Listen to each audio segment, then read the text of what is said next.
Good evening, ladies and gentlemen. Thank you for coming out to the house that you citizens of Shawnee built right here with your money. Did this. And thank you for being interested in our city and showing up. I'd like to call our meeting to order. Call a roll, please. Stevens. Here. Agee. Here. Harrod. Here. Maynard. Here. Hall. Here. Winringer. Here. Smith. Here. We have a quorum. We do have a quorum. Our invocation will be led by Reverend David Henry of the Calvary Baptist Church. Please stand if you're able. Mayor, I don't think David's here. Okay. If he's not here, then we'll just all do the Lord's Prayer. Okay? Our Father, who art in heaven, hallowed be thy name. Thy kingdom come, thy will be done, on earth as it is in heaven. Give us this day our daily bread, and forgive us our trespasses, as we forgive those who trespass against us. And lead us not into temptation, but deliver us from evil. For thine is the kingdom, and the power, and the glory forever. Amen. Our flag salute will be led by Mr. Winteringer. Attention, position, pledge. I pledge allegiance to the flag of the United States of America and to the republic for which it stands, one nation, under God, indivisible, with liberty and justice for all.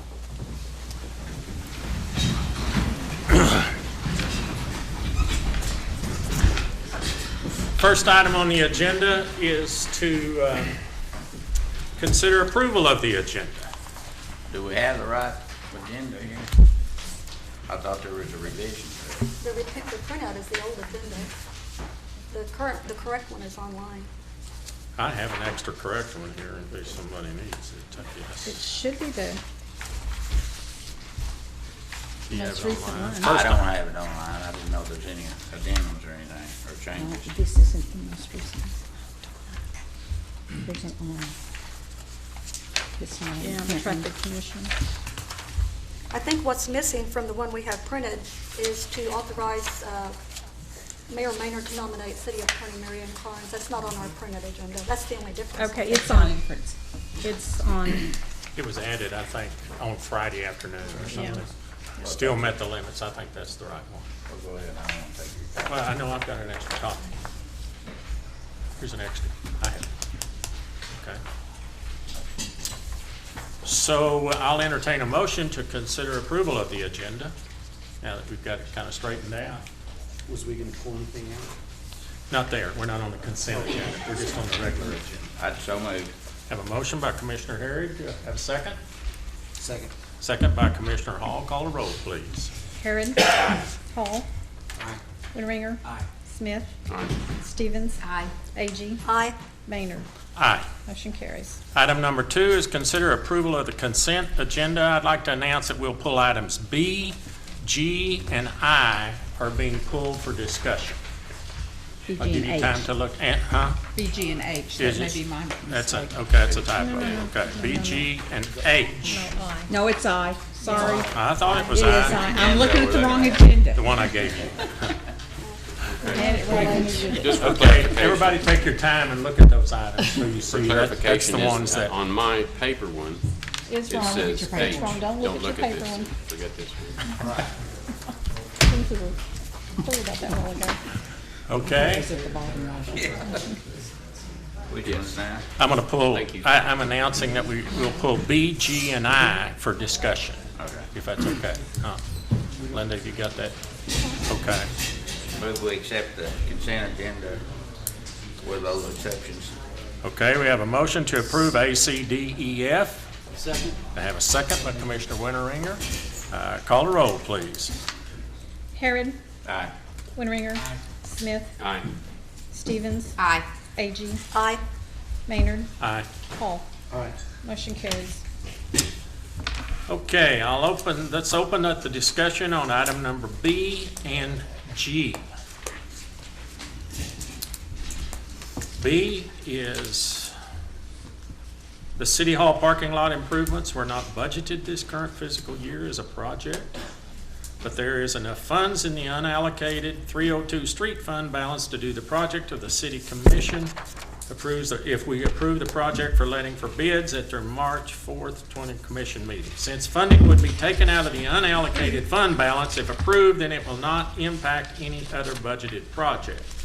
And then G relates to that same thing, authorize staff to advertise for bids on the proposed city hall parking lot improvements project. I asked for this to be put on here for us to discuss. I guess I'm still wrestling with spending $500,000 for a parking spot when we have parking spots out there. I counted 17 vacant ones this morning out on the north side out there. And I know our city manager and I have talked about sometime about taking designated parking off, and when people are not here, those slots would be available. But again, I'm greatly concerned that that's about $500,000, I think. How much did we pay for that building? Does anybody remind me? Huh? 100.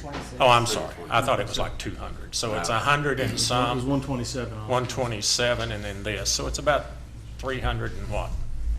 35,000 or something like that we're looking at. That, how much in the demolition? 55,000? 55,000 Okay. additional to take the building down, yes, sir. Well, again, I'm not for employees not having a place to park, but I do see a lot of empty parking spots. And I just want us to be sure we discuss this when we're spending the taxpayers' money. And if you feel comfortable with it, then, you know. I've got a couple of questions about it. One of them, I'd like to ask our city engineer, is can we put this with another project, and would it be cheaper? Is this the best way to do it, or?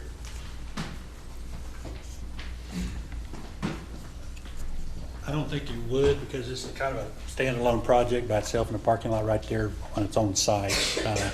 I hear what you're saying, like if we packaged it with some other street projects where we get a lower bid. Not necessarily, because like I said, a street project, it would be at a different location. This would be on its own site, so. Overlay, asphalt overlay, that we let the contract down, we're kinda in limbo about that, but they'd have to still move different kind of equipment in. They would. On this one here, we got to add alternate for the mill part is what you're talking about. The existing parking lot would also be refurbished completely, so it's not, wasn't just Are you talking about the one on the north side of that? the one in between the annex and the So city you're hall. talking about all three? All the whole parking lot, yeah. Oh, okay, I didn't Uh, read that. I'm sorry. I did not read Well, that. I thought it was just paving Part of that that. spot out there where the bear. No, track that's is. the add part. Let me, on page, I think talked to, 33. Michael, over the weekend, he told me that On page 33 of your iPad on your book, the add alternate includes $27,000 for milling and overlaying the existing, what's out there now, the 2 inches. have we taken care of the old gas tank yet, or, That's going to be done, I think, This week. this week is what was reported in the staff meeting. and then you're not gonna, on this project, I noticed that you're not gonna allow the cars to park. They won't park where, what was the south edge of the building? There's 10 existing spaces out there now. Those will not be there after this new parking lot's built. And the Currently, reason there's for 50 Is that that- the ones that are facing sort of north? That would have, yeah, would have been facing what? the Okay, building those will was be at. gone. Those will be gone. So to allow the fire trucks to pull completely It through. will, the turning radius there, we also lose the parking spaces right in front of the fire bay doors to allow fire trucks to pull all the way through. That way they don't have to back in and pull out on 9th Street. 9th Street. Yeah. Only other comment I have, I mean, if we're gonna spend this kind of money, then, you know, I get a lot of complaints about no parking around City Hall. And if we could be assured that maybe that employees are gonna use that instead of parking around Broadway and so forth. Yeah, Commissioner, that's been part of my method of my madness, is to get the employees off the street so that we have access there for people who are coming in for court and other meetings here at City Hall. Yes, sir. But did I misunderstand the total cost we're talking about? What's your estimate, John? Our total estimate for just the new parking, curb and gutter and the bump outs over there was $163,500. But we have an add alternate to also refurbish the existing asphalt that's out there now to mill and overlay that. and that was estimated at $27,900 for a total estimate of $191,000. But I threw in there a 10% contingency You're because, talking about 200,000 to a little. Does that include the 210,000 alley? total. What? Does that include that Yes, alley? it includes the alley, I mean, that too. alley's terrible. Yes. Huh. Actually, everything on, That is a lot center. on sheet, on page 42 of your iPad shows everything that we're going to be doing. It also includes milling and overlaying the drive-through where they drop off payments. So, I know those drawings are real simple to you, to some of us, when we start looking at them. I don't see Well, all I those picked things. up immediately about the parking, but it's rearranging the parking, but I didn't know really close enough, I guess, to figure out the alternate and stuff like that. So. Any other questions? Is there any landscaping involved in this? That was done. that was that 10% contingency we threw in there. I don't, it's not in the plan, but it could be if y'all decide to. I'm not trying to throw water on this, but I know there was some discussions in the past about how crowded City Hall is inside. And if we're ever gonna expand this place, we can't, if we're gonna put a dome on it or whatever we're gonna do, I understand we can do that. But I'd hate to spend $500,000 on a parking lot, which I don't think we need that much. I'd like to have some more research done on that. But let's do this in our April meeting where we can sit and really talk about this. Rushing into this, I think, is really premature at this point. I'd like to have it after we have our planning meeting. I know you've made a comment that we have the money unallocated or something, but still, that's money that we could use for something else or on our budget, I guess. I'm kind of like with Commissioner Smith, but again, I'm I'm for the extra parking because I think it'll keep the employees off the main streets. off the street. Off the streets, Broadway and stuff. All right, wait a And it's minute. not $500,000, it's more like $300,000. Actually, our estimate's only 210, so, I We're don't- going to put in the cost Okay. of buying the building and tearing it down.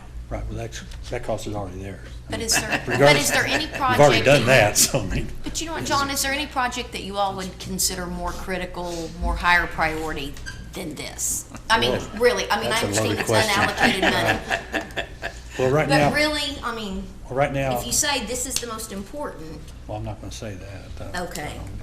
what is Well, for these funds? I mean, you got different priorities for different things. I mean, as far as the parking issue around City Hall and 9th and 10th Street, yeah, this is a top priority. But as far as any other street projects, I mean, right now, I'm in the process of evaluating all the streets in town, our asphalt streets for our mill and overlay projects. And I'm not gonna have that completed until probably the middle or end of April to come back to the commission for, with recommendations of street projects.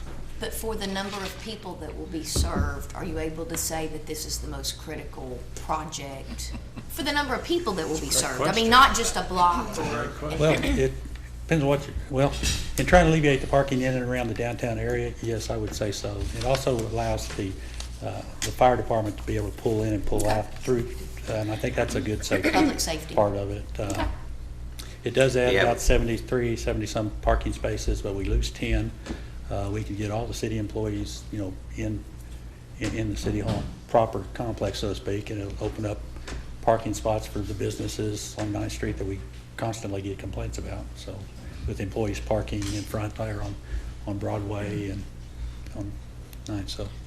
And money is available, so I mean, this is money that wasn't budgeted, so. She we can sound sit like here and my recommend it. wife. We've got the money, so let's spend it. Well, the one thing I've noticed when they're backing the fire trucks in, you have to have a fireman behind it and a fireman outside to slow down the traffic and stuff like that, so that concerns me. Any other questions or discussion on this matter? The chair will entertain a motion on this item. You actually got two items on the table. Right, but it's, B they're and G. both kind of combined. independently, or can you do them both at the We same just, time? You can do the two parking lot items together. yeah. On B and G, I make a motion to approve B and G. I'll second and we'll see where it goes. and a motion and a second. Okay. Call a roll, please. Hall. Aye. Harrod. Aye. Maynard. Aye. Winteringer. Aye. Smith. Nay. Stevens.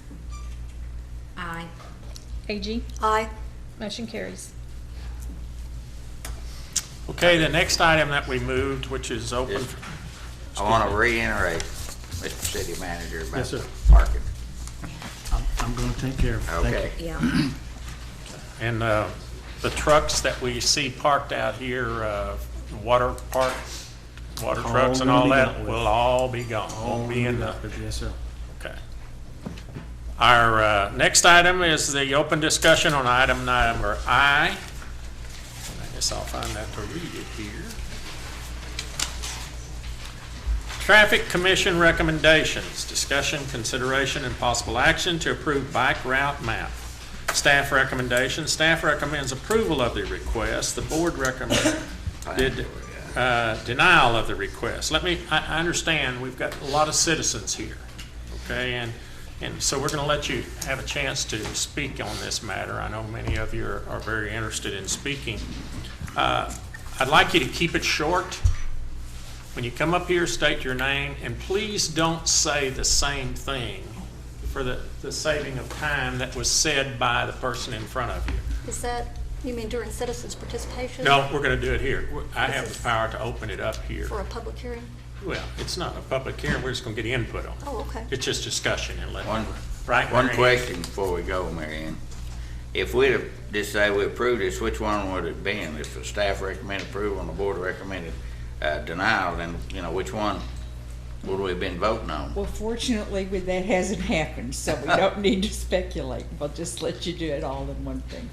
Yeah, I think that was one of those things, one reason we needed to pull it. But Okay. technically, what you are approving when you do these consent items would be the Traffic Commission's Report? recommendation. Okay, that's what I was wondering. So you'd have been approving the denial. Okay. Thank you. Again, I think we'll start off with people that are in favor of it, okay? And if you come up and state your name, and then we'll let people that are opposed to it speak after that. And Ask them to sign again, in. huh? Could you ask them to sign in, please? Yeah, and please, when you speak in the microphone and state your name and sign in on the sheet for us, okay? So who would like to come forward and speak in this matter? Date tonight, do you? Pam. There. Pam. Huh? You don't have a date tonight, do you? This won't be long. It'll I'm be all good. for this. Good evening. My name is Shauna Turner, and I am here kind of in two capacities. First, as President of Sustainable Shawnee, and then also as the Chair of the Planning Commission. This journey with respect to bike routes began with a letter that originated with the Planning Commission several months ago and eventually found its way to the Traffic Commission. We were very fortunate to have an individual like Mike Ludicky to work with, who created, along with recommendations from the community, a bike route plan, something that the people that are here tonight and others that can't be with us have embraced warmly. Of course, we were very disappointed when the Traffic Commission did not support this bike route plan. But I can tell you that the community has supported it. People who are joggers, cyclists, walkers, families, everyone who wants to improve our health outcomes for our community and the people who live here. So I'd like to take a moment just to recognize the number of people who are here with us tonight. So everyone who is here in support of the proposed bike route plan, could you please stand at this time? I think this is a pretty significant number. We have come to this chamber many times in the past, and we've asked for your support on this program. We have filled this chamber, we have filled your inboxes, and I ask you today to give us what we're asking you for, which is to approve the proposed bike route plan and to include it for funding in this year's budget. As the President of Sustainable Shawnee, I have spoken with the Planning Commission, and I have advised them that we stand ready to go after any grants that the city requires to fund this proposal. We are a nonprofit, we have the experience, and we have managed grants before, very large grants, as part of the Oklahoma Sustainability Network. We have also spoken with private foundations who agree that this is part of their mandate and would like to consider the option of providing funds privately for this outcome. It's a step in the right direction. It's the first step. But I ask you, I implore you, to please consider this and to support the work that the city has already put forward. So I'll allow my colleagues to speak. Fill this out. Thank you for your attention. Thank you.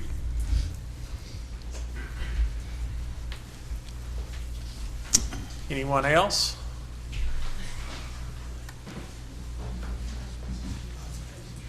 All these bikers are flat except John. Hi, I'm Bill Burke. I'm one of the cyclists in town. Over the last year, I keep track of all the riding I do. So over the last year, I put over 7,500 miles on my bicycle. The majority of those rides started and ended in Shawnee. I want to be safe when I'm doing that. I want my friends and my wife to be safe when they're doing it. I have been hit by a car in Shawnee in the street, and so I do know that it's dangerous. And anything that the city can do to help make our community safer for all of us would be appreciated. Did you sign in there? Did he say that he'd been hit by a car? riding Yes, a sir. bicycle?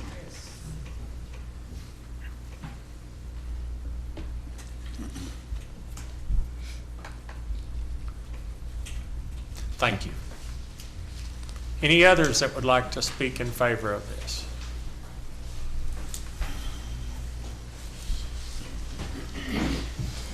My name is Dean Carlberg. Sign in, please. For many years, I have ridden bikes in and around Shawnee. Not as much as my son does. My son thinks that a relaxed afternoon is a 75 to 100 mile ride. Mine's a little shorter than that. But when he was smaller, we would ride here in Shawnee, and more than once, we had problems with cars. One time, in fact, some wonderful people tried to grab as they went by us.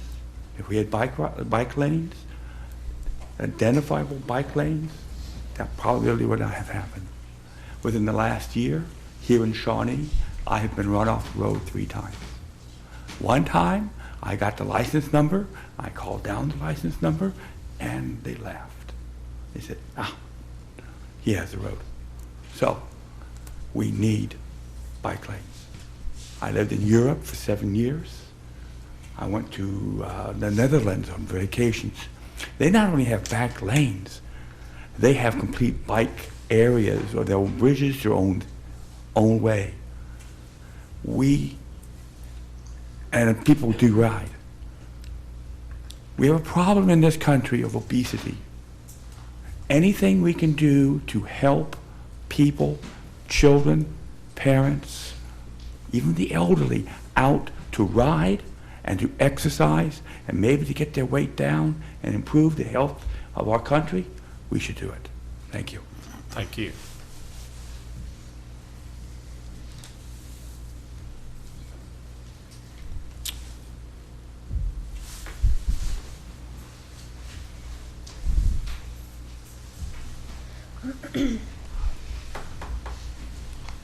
Hello, Commissioners. Hello, Mayor. Well, I graduated from my name is Daniel Lay. I graduated from OBU in 2009, and I think Shawnee is a fantastic city, but unfortunately, a lot of people my age, it's just not an attractive city to live in. And I think that one thing that would get young adults to really notice that this city is a good place to stay, one step in that right direction would be these bike paths that we're talking about. Sign in, would you please?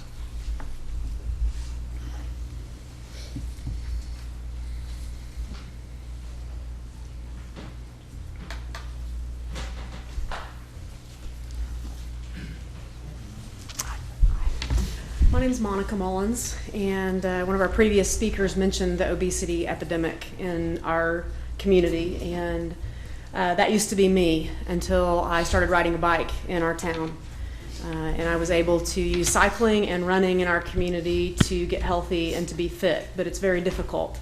It took being out in traffic and being brave enough to do that, and I have been hit by a truck here within the county, and still I'm out riding, and I run and ride like many of the folks that have spoken and will speak, but I also commute to work every day and I run my errands, so I'm not just out there for fitness, but I use my bike for transportation, and it is very difficult.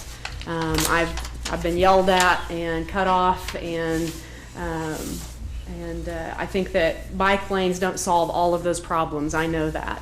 But we do need to raise awareness in our community that people that are pedestrians and people that are on bikes have rights as well. Thank you. Did you sign in, please? on the sign-in, please. No, thank you. Thank you.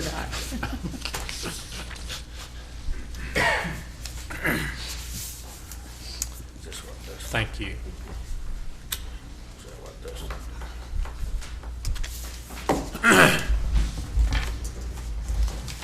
Somebody's got to give this guy a lesson. He didn't even know how to ride a bike. Okay, I'm Larry Smith. I have the bicycle shop. I've been selling bikes here for 40 years. I've sold, I don't know, 14, 15,000 bicycles in this town.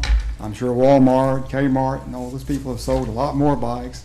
There's a lot of bicycles in garages. People they don't feel safe to ride them. They don't feel comfortable. This is maybe a first step. The only reason I'm speaking here tonight, I want to speak for the people that have to ride a bike as their transportation. A lot of people that work north of town, where our community is kind of moved, they ride their bikes out there, and they're not going to drive cars. They're not going to get a driver's license. They're not capable of having a driver's license. And those jobs don't pay a lot of money. It's a way to get out there. It's a way for transportation for these folks. And we need to remember that there are a lot of people in that category. I deal with them every day. They come in every day to get their bikes fixed. They work on their bikes. And I want to speak for those people that's their way of transportation. And we need to identify. I told some of those folks today that were in the shop, and they're so excited about the possibility of having some identification for them to travel with their bikes. Thank you.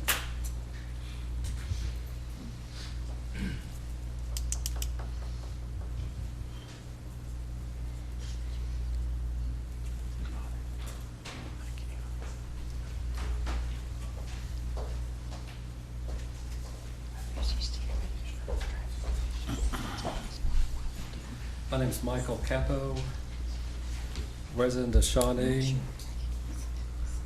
Office across the street. I'm happy for the parking because every day people park in front of my building. I'm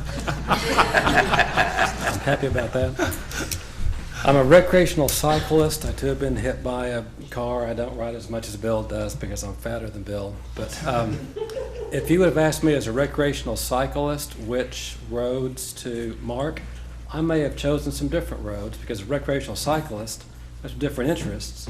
But my wife's first grade teacher, and one of the things I like the most about this plan, I grew up in McAllister.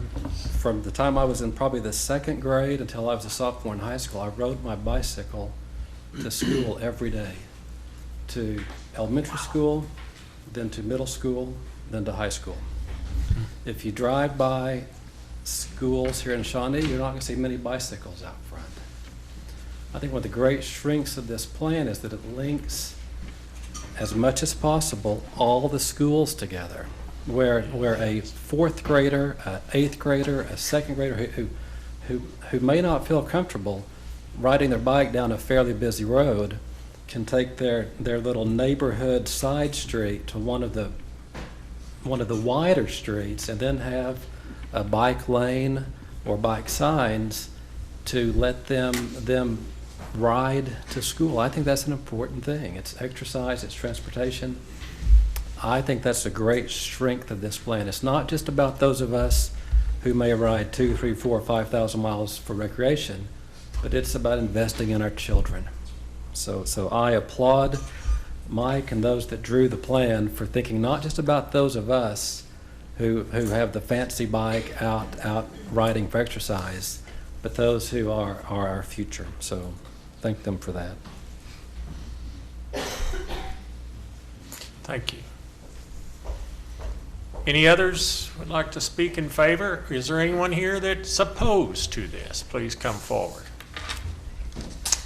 John, could I ask you to come up, please, and ask you a couple questions about these bikes, trails? Where's Mike? It's your day on the hot seat, huh? Where's Mike?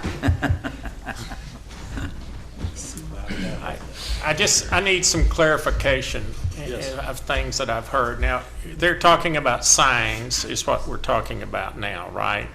Not painting the street yet, or what is in this plan, Right now, in your understanding? Right now, what we're talking about is really the first step, just identifying a bike route plan. Not spending money, just identifying. Not tonight, we're Got not. it. But once, if this plan is approved, then staff will know which streets are designated the bike routes, and then we'll go back and start putting the actual dollars to it.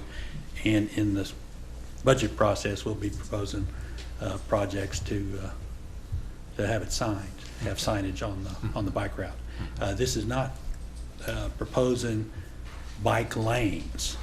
I want to make that clear to everybody. Right now, this is just proposing signage and making the traveling public aware that bicyclers have the same rights and use of public streets as the motorists do driving vehicles. It's a cautionary type signage to educate the traveling public to be aware of bicyclists. And I don't want to offend anybody, but I mean, we put signage out for deer crossing. If that's not for the deer, we can't teach the deer to cross at a certain level. That's for the traveling motorists to be aware that deer could be there. So that's what we're talking about right now. Any other questions to? Well, what kind of time frame then? Because We'd have to put it in our budget. yeah, we need to plan this a little bit more. But Well, like I said, I think the bike route plan has approximately 15 and a half miles. And we do have some rough costs for the type of signage per mile, but we wanted to get the plan adopted so we could go back and actually put some tough numbers to it and come back with recommendations. For just the signage or also for the bike lanes? No, just for signage. Just for There's- signage. These right now, these streets identified on the bike plan aren't wide enough to designate 5-foot bike lane striping on each side of the road. So this would require widening the street as It well? would require widening the street, yes, sir. We would not be able to be in a position, for example, Bryant Street. That's 50-foot face curb to face curb. Some would say we could put 5-foot bike lanes along the curb and shorten the driving lanes from 12-foot to 10-foot. Now, there's 6,000 traveling cars up and down Bryant Street today. Our traffic counts are about 6,000 on Bryant Street. We go out there and we don't see that many bicyclists. Now, staff would not be able to come back and propose shortening the lane width from 12-foot to 10-foot to accommodate a 5-foot bike lane. We feel like, the wider lanes are safer for the traveling public, bigger trucks, bigger mirrors, and to narrow the driving lanes would make it more unsafe for the motorists driving vehicles, we feel like, and for the bicycles. So we wouldn't be able to come back and recommend shortening lane widths, but we could come back if the commission so desires recommendation for widening, but we'd have to come back with hard numbers for that. It's pretty expensive to widen, to add 5 feet on each side of the street, because you got all the curb you got to rip out, and then you got new curbing to put back. I mean, it could be about $180,000, $200,000 per mile. And I guess as we look at this plan. But we feel like, I didn't mean to interrupt No, you, but you're we feel fine. like this is the first step to make the traveling public more aware that bicyclists do have the right to share the road. Eventually, even Cheros, the painted symbols along the road, it kind of gives the feeling that there are bike lanes there without having striped bike lanes. It just makes a kind of assigns a spot on the road where bicyclists are supposed to be, and allows the traveling public, the vehicle the drivers, to know that there's shared use there. I mean, state law allows you can ride bike on any street now. I mean, whether we got signs or not, but Just more of a safety. This is more of a safety issue, yes. More of a safety. would some of our citizens still be able to park in a proposed bike lane? When we do get the lanes, would they still be able to park there? Most of these streets, if you look at, we would be able to, there's room to actually have parking, but a lot of the streets, there's designated no parking. Like Wallace Street is on the bike route plan, there's no parking along Wallace Street. Federal Street's on the bike plan, there's no parking allowed on Federal Street. Center Street, there's no parking allowed on Center Street. So if you look at the routes and stuff, we've kind of have targeted areas where there wouldn't be those kind of conflicts, But there is on Broadway. But there is on Broadway, but Broadway's wide enough to accommodate that type of use too. Now, we came back and with the groups, Michael Ludy, he met with the bicycle groups and Sustainable Shawnee. We got input from everybody, and there was an interest in having designated bike route on Main Street. But we attended Sustainable Shawnee's meeting with the person from Oklahoma City, Michael attended, and they pointed out that they would not recommend having a bike route in a downtown setting that had angled parking where you back out. So we took that part off and changed the route from Minnesota to 10th and then 10th to Broadway. So we try to accommodate where there was conflicts to eliminate those. So it's not on Main Street at all? Well, it is on Main Street up to Minnesota, but past Minnesota, you start having that angled parking where motorists can back out. And if a bicycler is driving down Main Street, it's going to be tough to see them. Do you have any idea, John, why the traffic commission, or what they call the board, recommended that this be denied? Well, the vote was 3-3. I'm not sure how they would have voted if all 7 was there, whether it would have passed or not. But and I didn't attend the meeting, Commissioner, but I think some probably didn't want to spend the money for the signage on this kind of a plan, thinking there wasn't that big of a demand for bicyclists. But you can see in the audience there's a pretty good group that does do this activity. Well, do you have any idea what and then I think- percentage of the 30,000 people in Shawnee would use these? Has anybody done any kind of survey or? Well, no, not really, but they have bicyclers, or anybody has the right to ride a bicycle on the Right, street. right. I mean, you can use it 100% of the time. So if you we're want. talking really about money, basically, for We're the talking- signs. We're talking about dollars to put Or, yeah. signage out to make people aware that there's a shared use of the roadway, yes. But we're just approving the map tonight. If we Yeah, you're approve just it, approving the this is map just the tonight. It's not spending Right, the I money on understand that. signage. Yeah, there's bike routes, and then there's bike paths, and then there's bike lanes, and we're talking about a bike route. You're just talking about But the- I'm just kind of curious, is there any reason why we have to approve this particular route before an estimate of cost could be done? Because it almost Well- seems like one rides on the other. Staff would like to know where where we're going to be estimating the costs at, Mhm, yeah. But you have the route laid out. Well, I think the key is that the route Are you lays approving out the where route? the interest is of the people that would use it. And I think Yeah. that there's this whole group of people that use bicycles for transportation or just because they want to.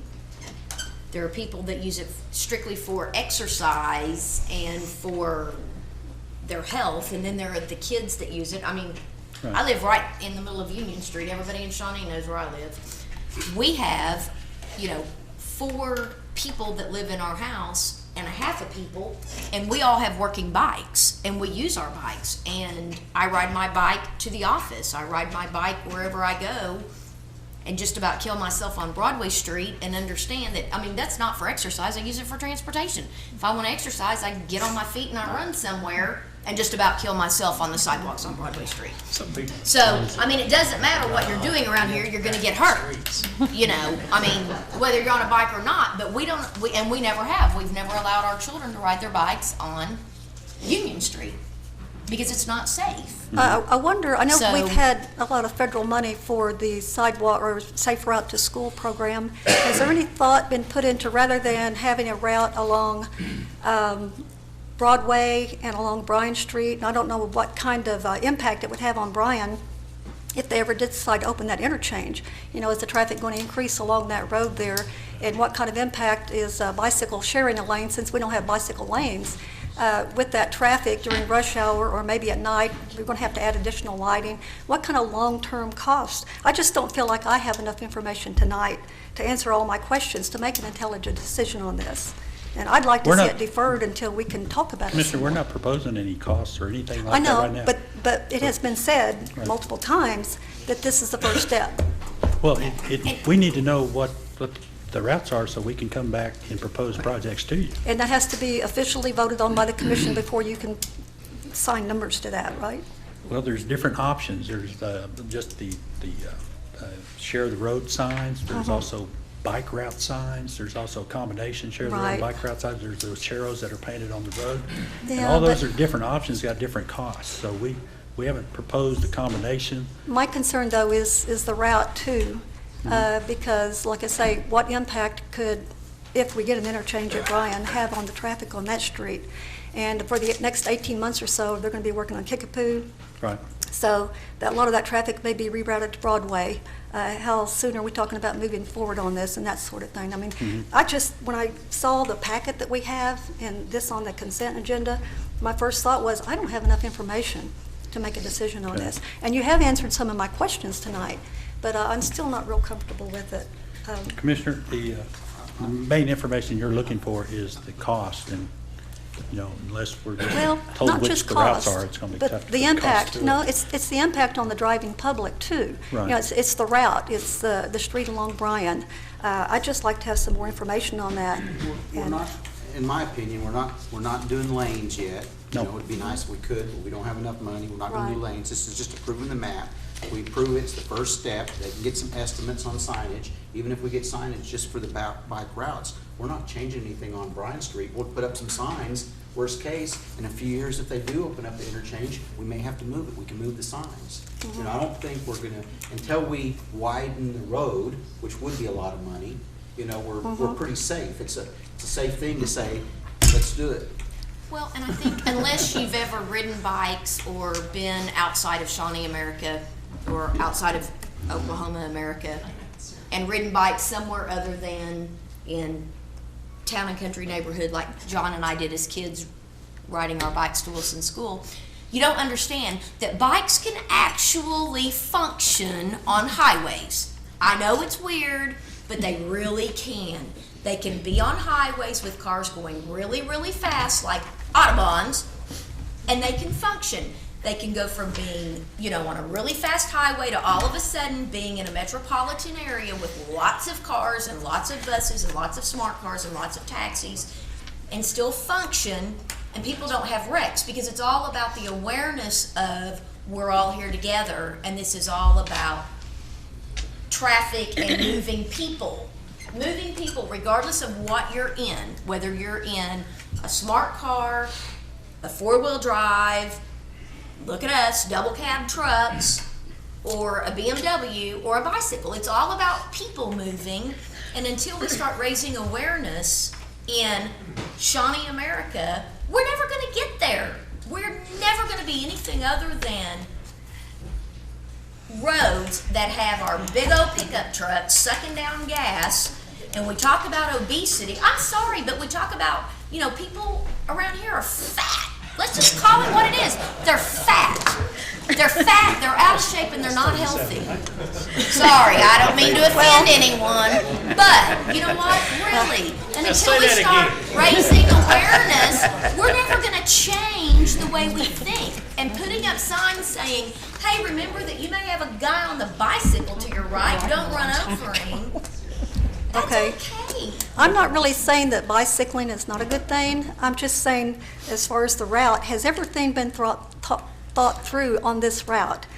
Because if it has, and it may have been, we don't have that information in our packet. Are there any modifications to the intersections that have been looked at? Are we going to have to reduce any speed limits in any of these areas? This is just information that we have not been provided until you've started answering some of those questions tonight.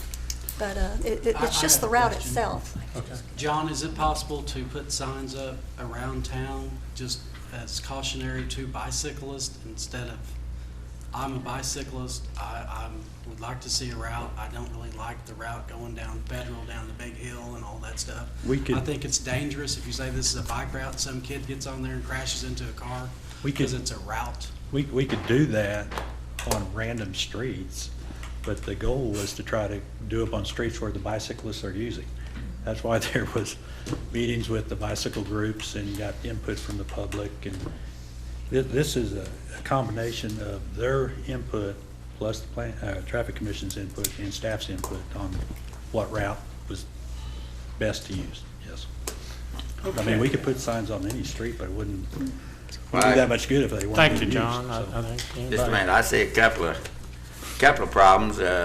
First of all, we don't, a lot of these people, I've seen them out on 177. I've seen them going out on, out of Gordon Cooper and places like that, and none of that's included on here. So I see them leaving out on a Sunday morning and, you know, big groups of them and everything, and I don't see those routes included on here. have these streets been checked for cracks? I was in a bad bike wreck last summer, and I would hate for anybody to get hurt on our street. That would be like I did. part of the second step, I guess. Once we Please check identify the the map, cracks. we'll thoroughly check the I will roads for check. cracks. Please check the cracks. Please check the cracks. Horizontal are okay. Any other questions of John? Yes, I have one question. If we approve this route map, can it be used by people as an official bicycle route map for Shawnee before any of these safety solutions are implemented? I mean, in other words, post it online. When we know we have bicycle clubs that post bicycle routes online, and all the bicyclists that are going to that area, they may decide to use that route, but it won't be posted or anything before any of this is done? Or is this official tonight, and you can publish it? And I guess it would be official if y'all approve it. Yes, Okay. I mean, if that's what you're asking. Okay. It'd be a guide to us, staff, to do that next step, what you're wanting, the more information you're wanting. It's official in that it's a direction to staff to look at the cost of the signage, not a Pretty much, final yes. approval of these are the city of Shawnee bike routes. Well, everything, exactly, everything that we would propose would come back to this body for ultimate approval anyway. I mean, whether we put signs up, the cost of the signs, and that kind of stuff, I mean, it would come back to you. This is just allowing staff to be able to do that next step for you and get you more information. Otherwise, we'd just be kind of throwing darts at the dartboard, basically. Thanks, John. Thank you very much. You've helped a bunch. Sir, I see you standing back there. We've closed it, but we'll let you speak real quick, okay? We don't Well, want we to never shut. did the nose, I don't think, Well, did he we? said, how about no's, and I waited a second to see if anyone else came up, and he said, okay, let's move on. Okay. So, my name is Ron Taff. I'm one of the big meanies on the Traffic Commission that voted no. Along with Larry Smith voted yes, because that is his constituency. Let me write my name here real quick. We can see that Sustainable Shawnee has a tremendous organization. They were able since last Thursday to get all of these people out here because they have a great number of people who care about their cause, and I understand that. I was only able to get about 4 or 5 people sitting in the back there who didn't like the route. And the reason, it wasn't because we didn't like people riding bicycles. I rode bicycles growing up, just like everyone else, only in Los Angeles, California, a whole different deal. But we had some serious safety concerns and also about the necessity. Michael Ludi had provided a few meetings ago a tentative amount, and he was looking at right at about $1,000 a mile if we took all of the options, having the bike route and share the road signs and the sharrows in the street, that it would be about $1,000 a mile for that option. Now, I know that's very preliminary. I don't know if that's how it would come out. The safety issues, if you notice the intersection of Center and Federal, you go down that hill and around that corner, we have people knocking out the curbs all the time there. And I can imagine somebody on a bicycle chugging up that hill and somebody jumping down the hill and somebody just run right over them. It's a bad place. We've got the Wayne, Shawnee, Wallace area, very small, and the cracks in the street, you have to picture it. You know where the kid space is?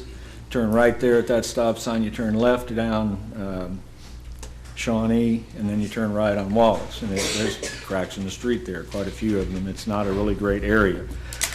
Shawnee isn't really laid out well, and we thought, plus the fact that we have 2 bike routes that just kind of end at 45th, and they don't go anywhere from there. So if you're going to have loops, it should loop. They made several points in their presentations. We've heard from all of these people before. Number one, it wasn't bike lanes that we're talking about. They mentioned that several times. It's just the signs. The numbers of people they got here, I asked Larry Smith on the commission last Tuesday how many dedicated bike riders there were in Shawnee and who needed to ride, and he said it was about 150. And in answer to your 30,000 question, that's quite a small number. Even if we go to 300 or 400, it's a greater number, but a percentage of the people, what is the necessity of doing all of this signage and everything, when every one of us, when we got our driver's license, studied the driver's manual, will know that a bicycle is a vehicle. Cars follow all the laws, bicycles follow all the laws. We share the road, right? Signs would tend to funnel bicyclists to these routes.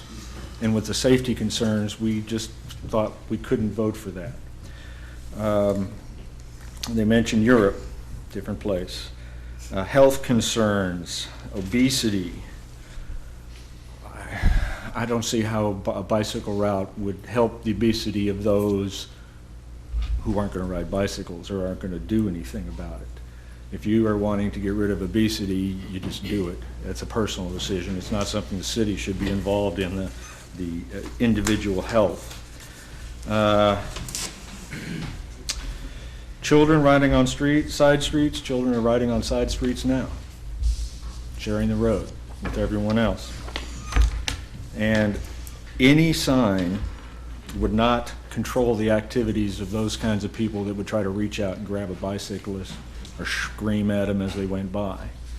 So those are some of the reasons why we voted against it, the three of us.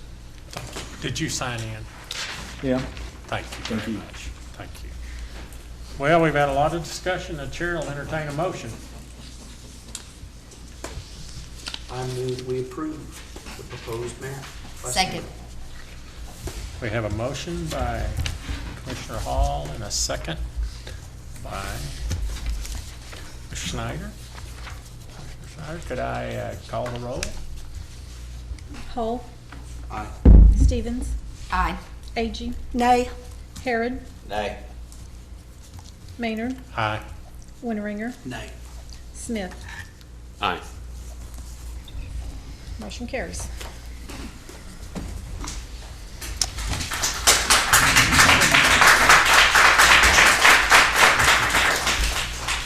Okay, we'll move on to the next item on our agenda. I believe it is citizens' participation.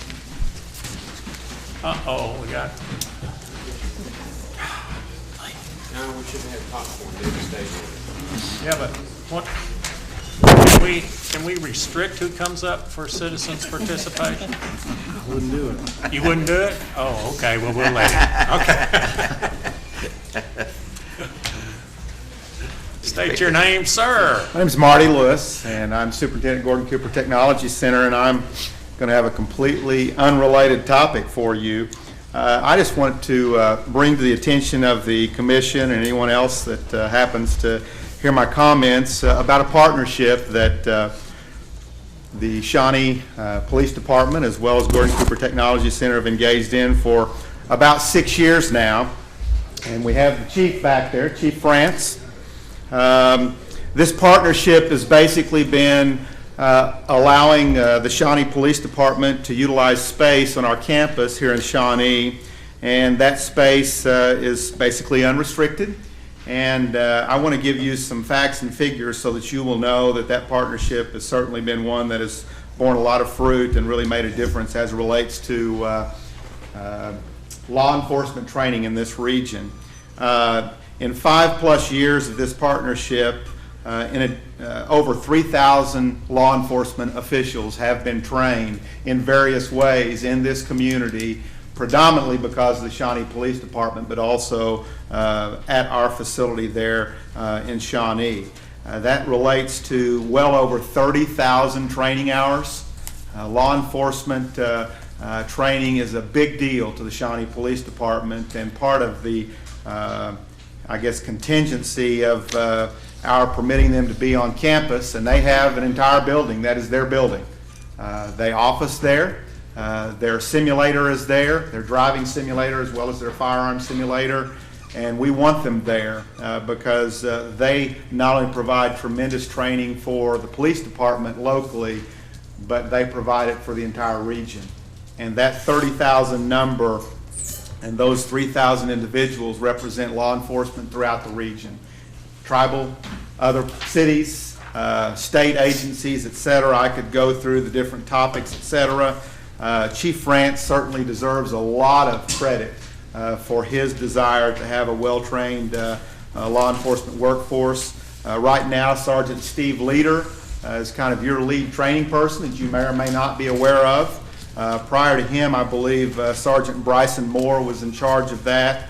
I would just simply tell you, and this is something you should be very proud of, because not all communities commit to training in the way that the Shawnee Police Department does. But really, without the leadership of Chief France, others in the city, including our city manager, and the prior police chief, the level of law enforcement training would not be present that is right now. We recently, Gordon Cooper had the opportunity to honor your police department. The mayor was there, as well as the city manager and Chief France and Sergeant Leader, with what we call in Career Tech our Partner for Progress Award. There are only 29 entities in the entire state of Oklahoma that are recognized with this annually, and we just felt like that the relationship we had with the city of Shawnee and the Shawnee Police Department was so important that we wanted to recognize them. Having said all of that, I want you to know there's a lot of really good things happening as it relates to that partnership. It's really nothing about Gordon Cooper as much as it is about the Shawnee PD. We just let them have space, and they create all of those other kinds of training opportunities. That being said, I want to leave you with kind of one last thought, and I shared this with the mayor and the city manager and Chief France as well, but we really do look forward to additional partnerships with not only the Shawnee Police Department and the city of Shawnee, but other public safety entities to raise the level of public safety training. A lot of times that's the first thing that happens when it's budgetary cutting time that we all have to deal with, is you forget about training. But I can tell you that the dollar has been stretched heavily. I was not sent here by the Shawnee Police Department to advocate for a budget. I'm just simply telling you a lot of good things have happened. I can see great opportunities for fire, for 911, and other kinds of things in our region, and we look forward to that. But I hope that you are very proud of what happens with the Shawnee Police Department, and I hope you have a little better understanding now as it relates to that relationship between Gordon Cooper and the Shawnee Police Department. I just wanted to have an opportunity to share that with you, Mayor, share that with the public, to let them know that you have not only a very good police department, but a highly trained one as well. So thank you very much. Thank you. Anyone else like to participate in citizens participation? We'd love to have you. Speak up. Okay, item number 4, we'll move on. Presentation by Aldridge and Associates, PC, of audited financial statements for the city of Shawnee and related authorities for the fiscal year 2011-2012. Can I ask a question? Did we skip some things on these retirement funds? Don't we have to act on those? On what? On under 2, we skipped acknowledgement. No, it's on the consent agenda. It was on the consent okay. agenda. All right. That's right. Sorry. You don't have to be sorry. Keep us straight. All right, I have to keep me Come right ahead. All right. I'm LaDonna Sinning. I'm a partner with Arledge and Associates out of Edmond, where we have bike signs. Just thinking. Which I like and annoy my husband, so I get the whole split thing. Anyway. They have them almost on every street, too. There's a lot, yeah. We have a lot of bicyclists, but in any event, like I said, I'm a partner there with Arledge and Associates. This is the first year we've audited the books of the city of Shawnee. So first, I want to thank you for choosing us as your auditors. We appreciate the opportunity to work with you. And I just want to say first off that you guys issued a comprehensive annual financial report this year that had not been done in some years. I can't recall how long, but it had not been done in some years. So that was a great effort on the part of your staff to get that put together and out there. It simply means that your financial reports meet all of the standards that are out there. I mean, it's got all of the information that's that generally people would be looking for. And it brings you up to that level of cities in Oklahoma that issue those sorts of things, which is not the majority, quite frankly, but it is most of the larger cities and the more forward-thinking cities. But anyway, so I wanted to say that, and your finance staff deserves some kudos for putting all that together and getting it out by the end of January, because to do one for the first time is not an easy feat. So very well done. That the audit opinion on those financial statements is all we're really responsible for. We look at them, we audit the numbers, and then we opine upon whether or not we believe they conform to generally accepted accounting principles. And in the case of the city of Shawnee, it's an unqualified opinion, which means it's a clean opinion, or in other words, there were no findings with that. So on that, I did not come prepared to speak very much to your financial position. I think Cindy is really your go-to person for that, and I hope you view her that way. But she's going to have much more in-depth knowledge there than I do at this point. The net assets for the city did increase for the year. The general fund had a positive balance in unrestricted net assets. Those are good things. Things moved in the right direction. So in a broad general way, the things, like I said, moving the right way. So that's good. Net assets increase, was that due to finally getting all the assets identified, or do you know? I don't believe so. Cindy, Looking at question? it, I'm sorry, I was. net assets increase, and he asked if that was due to finally getting all of the assets identified. And I don't believe that came into play this year. No. I mean, a big chunk of it was increased capital assets, but those were new things built, created, what have you, during the fiscal year. And a lot of that funded with grant money. So with that, the thing I'm probably more the person to speak to you about is your single audit reports and your audit communication letter. So you have two things that come clearly from our firm. Single audit reports and supplementary schedules, and an audit communication letter. And then I've given you just kind of a thumbnail version here if you want the take-home quick guide to the city's audit. That's it. I'm going to start with the audit communication letter, even though I listed it last. I like to tell councils and boards, if I were in your position, this would be the document I was going to read if I was only going to read one. Because it's where we tell you anything that we thought was a big enough deal to tell you, but not a big enough deal to go change our opinion on anything. So it's a good place to start. But let me tell you, in the case of Shawnee's for this year, there's really not anything in there to say, and that's excellent news. And I probably should have told Cindy that ahead of time. So you gave us 18. Yeah, before I caused her to panic. But You gave us 17 pages, and there's really No, nothing. I'm sorry, I didn't realize there was another. Oh, yes, there's another one. It's tiny. okay. Yeah. And she's got copies for all of you, but like I said, it walks through, did we have any disagreements with management? Did we have any audit adjustments where we said the books had to be changed? It tells you all of those sorts of things. And essentially, we had none. There were no audit adjustments that were required to be posted. There were no, in other words, no required corrections to the books before we would issue our opinion. No disagreements with management, nothing much there to say. So like I said, that's good news. Many times these things are not quite filled with such good news. The other document is your single audit report. And if you expend more than $500,000 in federal money in a year, then you have to have a single audit. It's under A133. And what we do then is we look at all of your grant monies that you expended, not that you received. It looks at the spending side. And we select those over $300,000, and we dig a lot deeper into those. And we call those the major programs. So that's where we take your major programs and we work our way through them. And in your shorthand document, I've told you first off that the city expended $4.5 million in federal grants, so very clearly a single audit requirement. And that the major programs we looked at were the CDBG grants, the investments for public works and economic development facilities. That is an EDA grant and related to the airport, correct? Okay. I should have double checked that.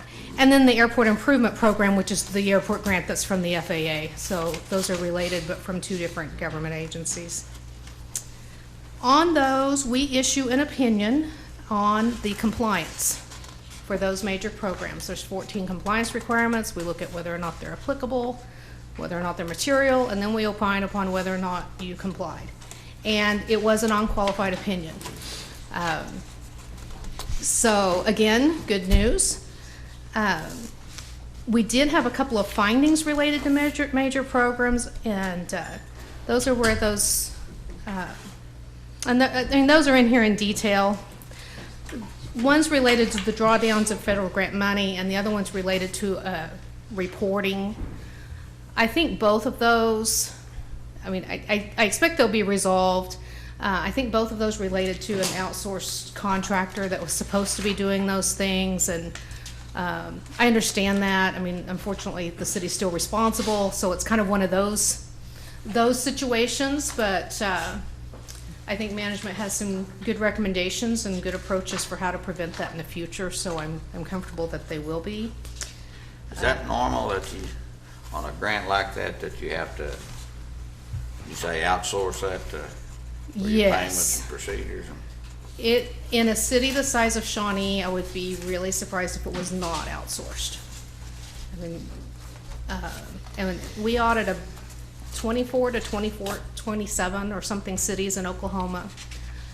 We don't audit Oklahoma City or Tulsa, so taking those out of the mix, they probably wouldn't outsource it.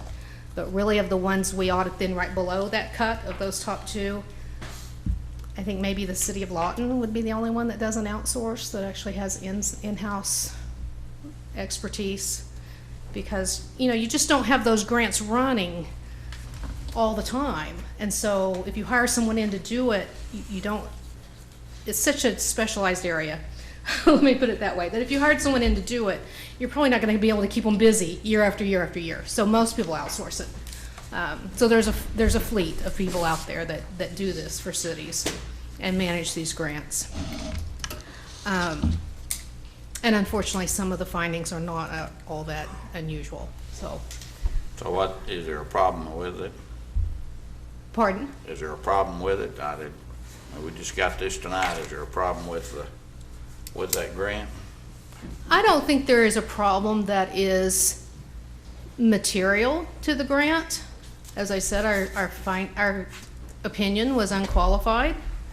There were a couple of problems that we considered significant. There's some recommendations. So you're right. Significant means we think we need to tell you. We think someone needs to address it, but it didn't change our opinion. Do I think you're going to be asked to pay money back or anything like that? No. I don't expect you'll get any response from the granting agencies. Are you going to jail? Yeah, I think it's the mayor that they take when they come out. Well, it is unqualified. I'm glad you aren't mayor when they did that. But anyway, so there's material and there's significant, and material is actually much worse than significant. Sure. So when I say it's not material, it is significant. You need to know we're in that window where we need to tell somebody, but we're not in that window where we're changing our opinion and saying you did not comply with the grant agreement. Okay, so that is that. Then you also have in that same document, there's another report from us and we call it a Yellow Book report. It's with regards to just doing your audit, your general financial statement audit, the larger one, in compliance with governmental audit guidelines. And there is no opinion there. It is a report. It is not an opinion from us. So we tell you if we saw something, but we do not give you any assurance that we looked at everything. So it's just things we noted. There were 3 findings as a piece of that. Again, things that I think you should be aware of, things that I think management is addressing. A couple of things I think management wasn't aware of because they're unique to the state of Oklahoma. So we may need to, bring them up to speed on state law a little bit. Again, not anything that particularly surprised me. I see these all the time in cities. It's not something that gives me a lot of concern. One of those is budget appropriations. You can't overspend your budget in the state of Oklahoma. So if you're going to, and you're doing it intentionally, you need to amend your budget in June and make sure you've caught everything up.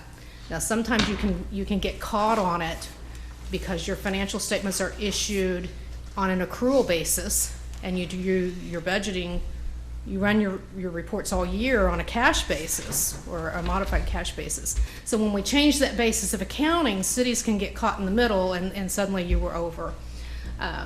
So like I said, it's not that unusual of a finding, but it is something you need to be aware of. Is that by line item or is it at the aggregate? It is at the department level, so not by line item. Fund balance, you cannot have a governmental fund with a negative fund balance. Also, just a thing that's unique to Oklahoma. So there is one fund that had a negative balance, and I'm sure management, if they haven't already, will be bringing to you the recommendation that you fix that. so that it doesn't happen in the future. But like I said, I'm telling you, it's a couple of things that these guys would not have been aware of. And then the final one was grant revenue and expenditure reporting. This is getting your grant. This is a communication finding. Let me say it that way, because that's what I think it is. It's a communication finding of everyone in the city, making sure that finance department knows when a grant's received, when a grant's being expended, and it's all getting recorded in the right year. Because they won't necessarily know it's a grant unless someone tells them that it is. And especially if it's a reimbursement grant and you spend the money first and then you get reimbursed later. A lot of times the finance department in a city will find out when they get reimbursed that, oh, that was grant money we were spending. Nobody told me, before that necessarily. So some of that is, again, not an uncommon finding in cities that I see. It's kind of a universal problem of how do you get everyone to make sure that communication happens. But nonetheless, that's what that one's about, and trying to kind of unify everyone on and getting that in the right year.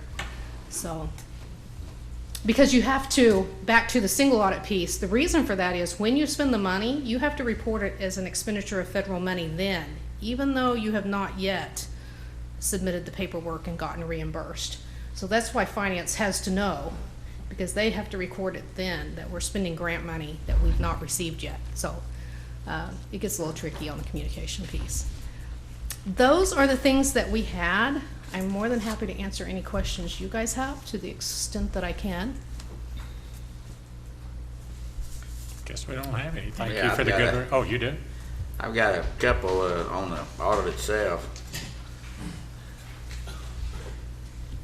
On page 18 in the audit, it says general government 2012 was $2,379,200, and in 2011 is $4,101,000. It shows a negative 42%. So I'm still trying to figure that out.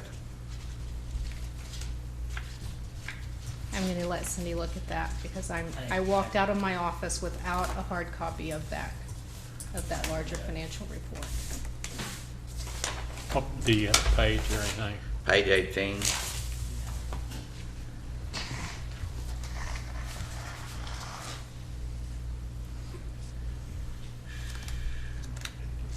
I'm sorry, I was gonna email this to Cindy and I didn't get to it today.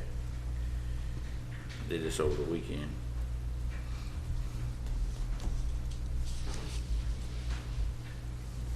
Which one are you looking at? Looking at this? No, I don't know. I don't have a hard copy, I don't I guess. think this is the big one. I think he has the big Yeah, one. it It's in would- his packet. There's a hard copy also in your mail. In there. James, what was your question again? Well, on page 18, it says general government, and on 2011 to 2012, we had a minus 42%, and I just wondered, about $2 million difference there, and I'm just trying to figure out why, or what the reasoning was, or Do you want to look at these? It's page 76 on the Expenses. iPad. Page 76. On the iPad. It's what? Page 76 on the iPad. Yeah, on the audit, it's page 18, so whatever. Okay. Yeah, I'm with you. That is a decrease in expenditures by the general government from 2011 to 2012. That's expenses decreased. And let's see if I can tell you any more about that.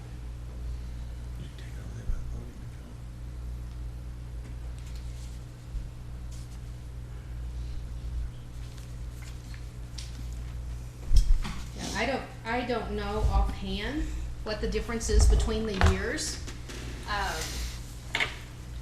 Because those financial statements are not comparative, so Cindy would have to look at the prior year and say what changed. But that's what it is, it's general government expenditures, a decline in those expenditures.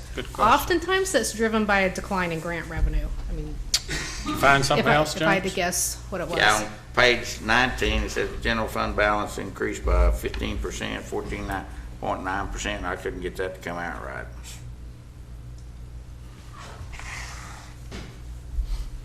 It says other fund highlights include for the year ending June the 30th, 2012, the general fund total fund balance increased by 14.9%.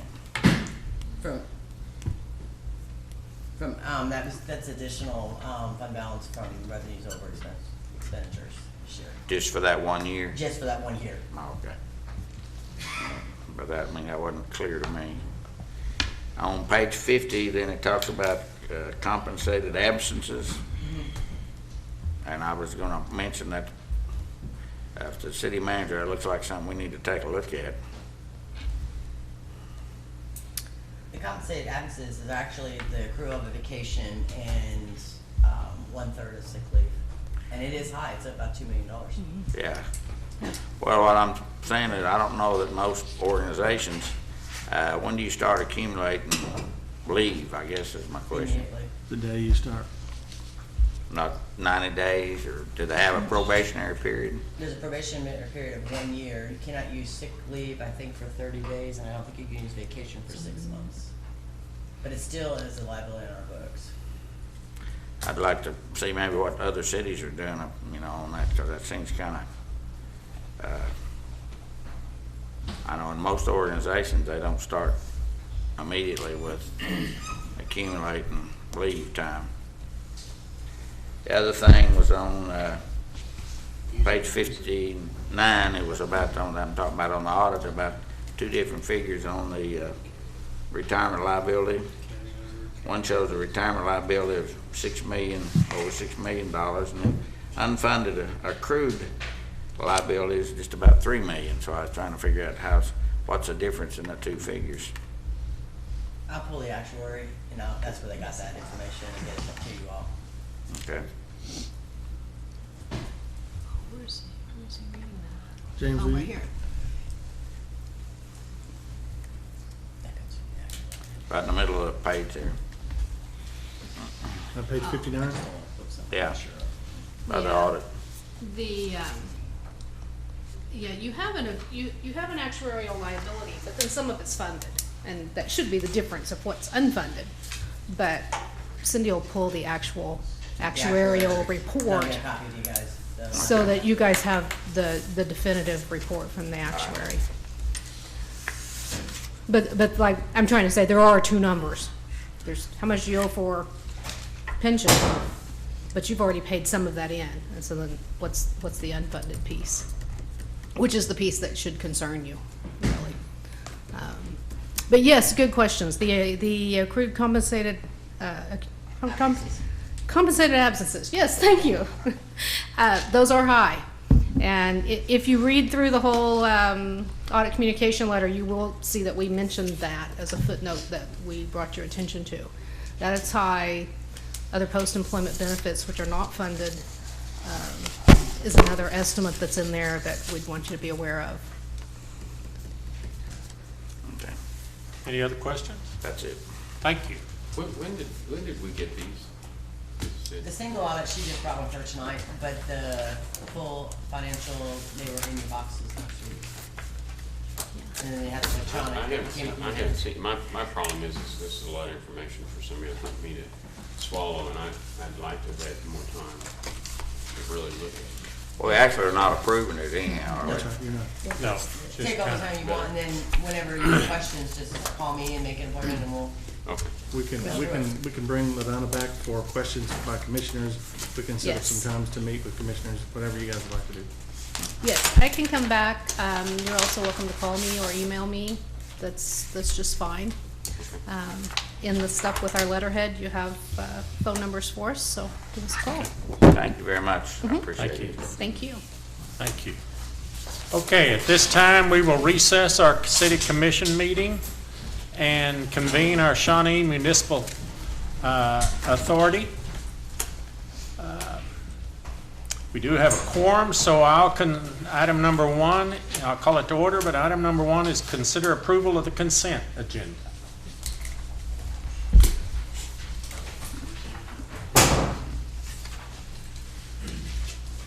We gotta scroll it up.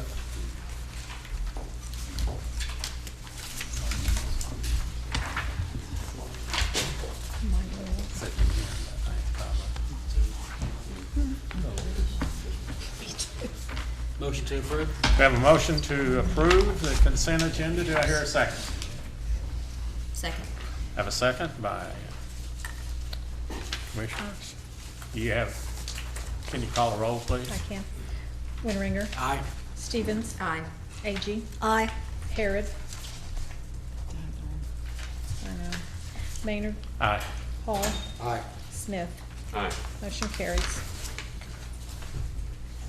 Item number two is consider and take action with respect to a resolution of the Shawnee Municipal Authority authorizing a loan from the Oklahoma Water Resources Board in the total aggregate principal amount of not to exceed $13,350,000, approving the issuance of a promissory note in the total aggregate principal amount of not to exceed $13,350,000, secured by a pledge of revenues and authorizing its execution, designating the local trustee and approving and authorizing the exception of a trust agreement, approving and authorizing the execution of a loan agreement, approving and authorizing the execution of a security agreement, ratifying and confirming a lease agreement, an operation and maintenance contract as amended, approving various covenants, approving and authorizing payment of fees and expenses, and containing other provisions relating thereto.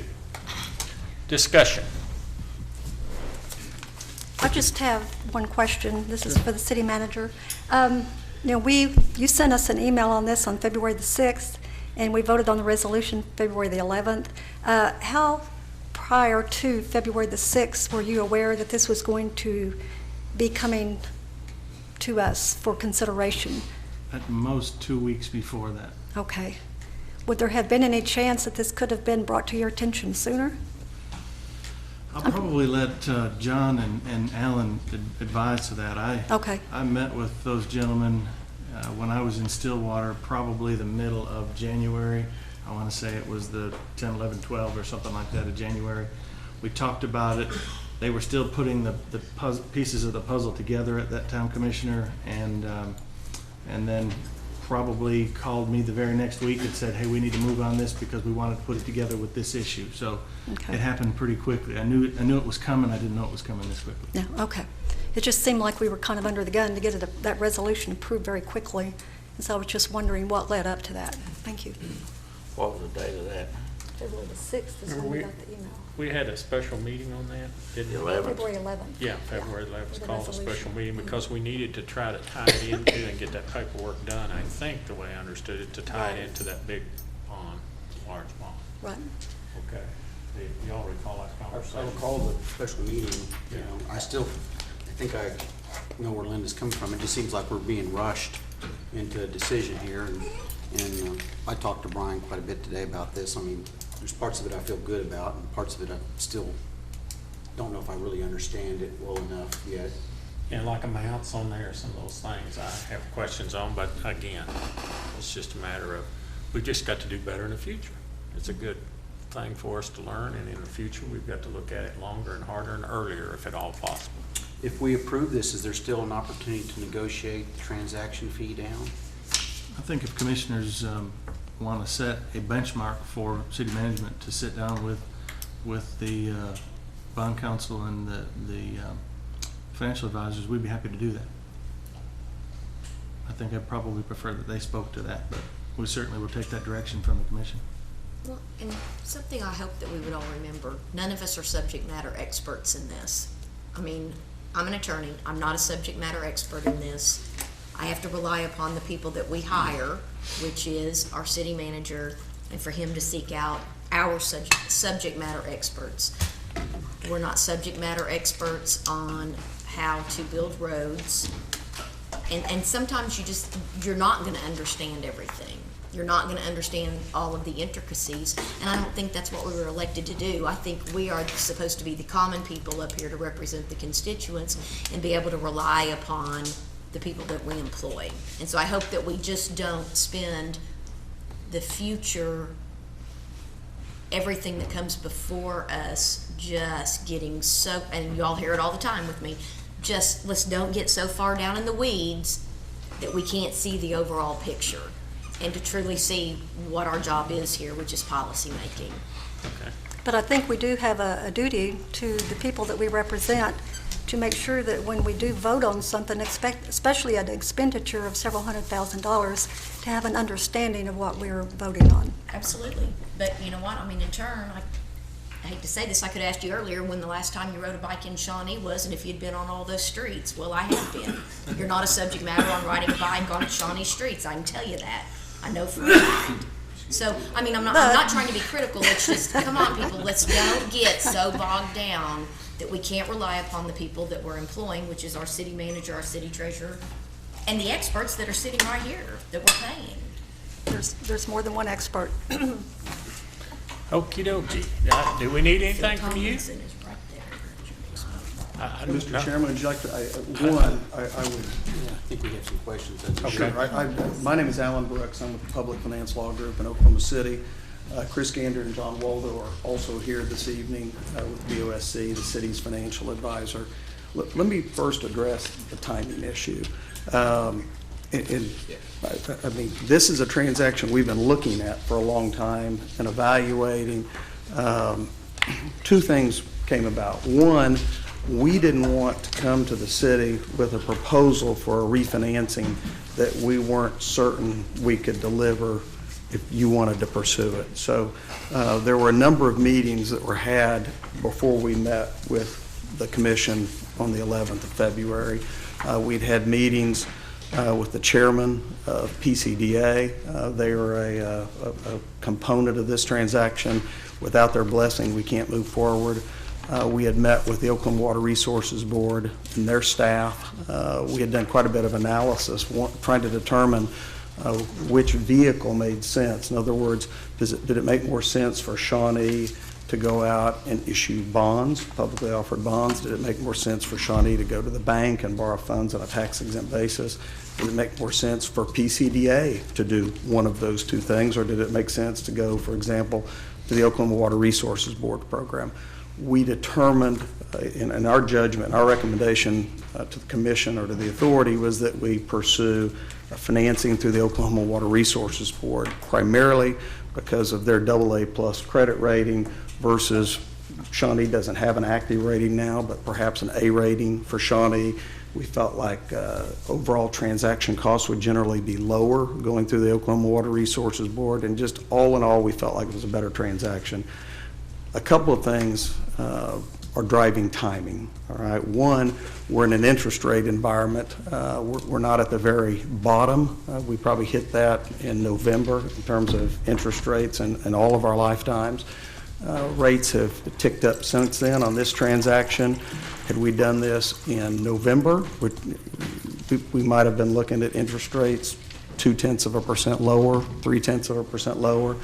This transaction cannot close until April, all right, under the terms of the bond documents and federal tax law. So we couldn't do anything until April. The other thing that happened is that the Oklahoma Water Resources Board was approached by other borrowers that wanted to participate in a transaction Tulsa was one of those borrowers. There are some economies of scale if we can tag along and be part of a larger transaction. The Water Resources Board is going to issue bonds. They've already approved a $50 million issue. You're included in that financing right now, but regardless of whether you move forward or not, this evening that bond issue will close. And so that came about pretty quickly, and as soon as we became aware of that, we got with Brian, and that necessitated us moving perhaps a little faster than we would have normally, because again, that transaction is going to happen whether or not Shawnee participates in it. We just felt like it was an opportunity to participate in a larger transaction and receive a proration of fees that we otherwise would have to pay a greater percentage of. So timing issue, that's the background on it. I apologize that we were not able to get here and provide information earlier. In an attempt to help that situation, I think I've talked to the vast majority of the commissioners in this last week. We sent an email to Brian, about a 3-page email background and detailing the transaction, and then I've talked to most of you in an effort to answer any questions you might have. So we did start late. I had a very helpful conversation with Commissioner Agee. After that conversation, I contacted Brian and said, would it be okay with you if I contacted the other commissioners and just gave them the opportunity to ask questions? So hopefully that's been helpful, but we are moving fairly quickly. But again, we're here and we'll stay as long as you want, answer as many questions as you might have, at least to the best of our ability. So that hits the timing issue. Just to recap, on your meeting February 11th, we came to you, we provided about 5 different scenarios in terms of the term of the transaction. Shorter the term, the higher your payments, the greater the interest rate savings were. We didn't take any official vote at that meeting, but we got a sense that the city staff was leaning towards the more aggressive, or option 5 that was presented. It was comfortable that from a cash flow standpoint, that generated the greatest savings. That's one question, if we move forward, we'll need to have answered tonight. The email that I sent out to each of the commissioners was based upon that option 5. The longer we string the transaction out, lower your payments are, but in turn, the less your savings are. So again, the email that I sent out was based upon option 5. We will move with direction from you on that. The other thing that you did at the February 11th meeting was you basically retained our firm and your financial advisor and the tax firm to proceed ahead. On February 11th, we'd been given a deadline of February 20th by the Oklahoma Water Resources Board to have an application completed and submitted in order for us to be part of this larger group of participants. That was actually turned in on February 19th. It has been reviewed. I'm not sure we're completely through that process, but I did get draft approval documents from the Oklahoma Water Resources Board today. They would contemplate taking your loan to their board meeting for approval on March 19th, subject to your approval this evening. Again, in summary, what we're talking about based on that 5th alternative is cutting the term of your outstanding 2003 obligation, and based upon the interest rates that we've used as a model for this transaction, we're estimating that you would save after transaction costs about $2,763,000. Your net present value savings would be about $1,848,000. Well, I thought there was a shorter term too, isn't there? That is the shorter term that we're talking about. Yes, sir. What, 3 years? I think it's 3 years and 9 months less than your existing term, if I'm correct. And again, that's the scenario that we've used as a basis for these numbers. Well, I think, we've talked, you and I talked 3 or 4 times. So Yes, sir. I think probably some of the difficulty was when we saw the first original estimate on the cost was about $350,000. And then you told me that you didn't have any control over the PCDA or some of the other items in here. So I think the last information I had was the total was about $294 or something like that. But you're actually, your council, your part of this is just is a fee of 0.75%, whatever it happens to be. That is correct. The fee amount, the total fees have not decreased. They're still at that same level, the $351,000. But our fee is 0.75% of the principal amount of the debt. The financial advisor fee is 0.75. Those transaction costs that we don't have control over, Water Resources Board would be charging costs of about $71,000 if I'm correct. Let me double check my numbers so I'm not working from memory. That is outside of our control. PCDA's fees would be about $40,000. Those are set by PCDA and their lawyer. Those are outside our control. Special Tax Council of $35,000. But if you add those numbers up, they're listed there on the second page of that email. The breakdown based upon this sizing is again $351,000, or about 2.7% of the transaction. Well, I guess it's my understanding that PCDA legal counsel fee had been reduced. I didn't know. Seemed like I don't remember where, but I think like I'd seen something on that. And the total fees had come down to $294, but I left all that paperwork at home. Because I think most of us are, like, Pam said, we're not bond advisors or anything about that. I've handled bond issues, but not anything to this extent or of this size. But that 0.75%, I don't have a problem with that. But, so we talked, it's all the other expenses in there, which runs that thing up, the $96,000. On the positive side of it, you're saving. Even you take this money out of it, you're still saving $2.7 million. Well, the savings numbers are after payment of the transaction Right. cost. So you don't take that and take the numbers out. Those are after the payment. So actually, you're saving about almost little over $3 million, but If you could do it without paying transaction costs. Yes, sir. but that's only that's the difference between your fee and all the other fees is about what $100 and some $1,000. So that's, I guess, where most of it where I've received the most concern about is. Well, I've got a couple of other areas, just questions, and I'll repeat Yes, sir. some of the questions I had today. I was a little bit concerned if we have some other projects here in the near future. Yes, sir. We've got the water study going on, and I was a little bit concerned about what this impact, what kind of impact this would have on future capital needs if we had to do another bond issue. Mr. Hall had asked me the question, would it make sense to wait and do this transaction along with future capital transactions, maybe for some economies of scale, if as an example, you had a large dollar amount that you had to borrow in connection with water system improvements, as an example. My recommendation to Commissioner Hall was that this transaction, every day we go past July 1, you're paying interest at a higher interest rate. Also, we're subject to interest rates. I can't predict if rates are going to go up or down. We keep telling our clients they can't get any lower, and we've been a liar for about the last year and a half. But we feel like there's certainly more opportunity for them to go up or down. So our recommendation is to take advantage of this transaction at the earliest possible opportunity and lock in interest rates at very, very close to record lows.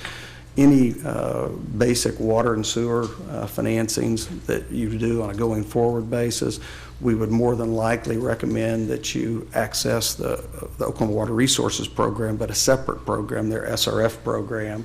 That's not the program we're going under here. That's a subsidized program. It's actually lower interest rates relative to the bond program that we're proposing to access. So there really wouldn't be any economies in waiting. It would not be part of the same transaction, at least. I mean, we certainly could do it under this program, but it wouldn't be the most cost-effective way to move forward. So if the Water Resources Board's doing $50 million bond issue now, what's the advantage for us to being in this? Are we saving transaction cost by, pooling with Tulsa and other cities? Yeah, and I'll probably have to ask one of our financial. You save about $50,000. As opposed as opposed to just going alone and asking the water board to issue $13 million in bonds. Okay. Okay. If not, I'm a little confused about this resolution, it does not include in it, unless I read it wrong, the payment option that we take. Is that a separate thing that we need to vote on, Mary Ann? Defer to Alan.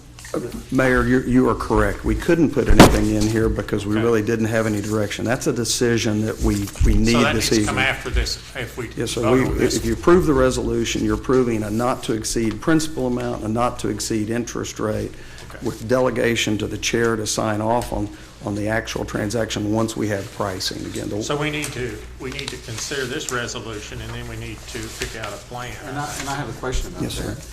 If we really think that the interest rates are as low as they're gonna get, why would we wanna pay it off quicker? Why wouldn't we wanna extend the payment to help our cash flow and use that money for something else? Well, I mean, there's something to be said for that idea, all right? The theory that, again, we've given you 5 different scenarios to look at, some with longer repayment terms than others. A shorter repayment term, kind of like a home mortgage, you're going to get a lower interest rate on a 15-year mortgage just based upon a normal yield curve than you will on a 30-year mortgage. The shorter this obligation is, the lower the interest rate is going to be. But for cash flow, what he's saying is I understand. that at home, if you got a home, you want to pay it off sooner for your net worth. We're not really worried about our net worth here, are we, Cindy? No. Huh? I mean, Yes, Cindy, we're worried, no. but I mean, I'm saying we're worried about as more water needs come up and everything, being able to fund them. So I think Let me mention one thing that we've done with a number of our clients, all right? Where they have debt that's outstanding, and they can refinance it through a non-subsidized program, because there's not a subsidized program available, we encourage them to pull that debt as short as they can comfortably, all right? With the idea in mind, let's say 3 years from now, you need $20 million in water system improvements.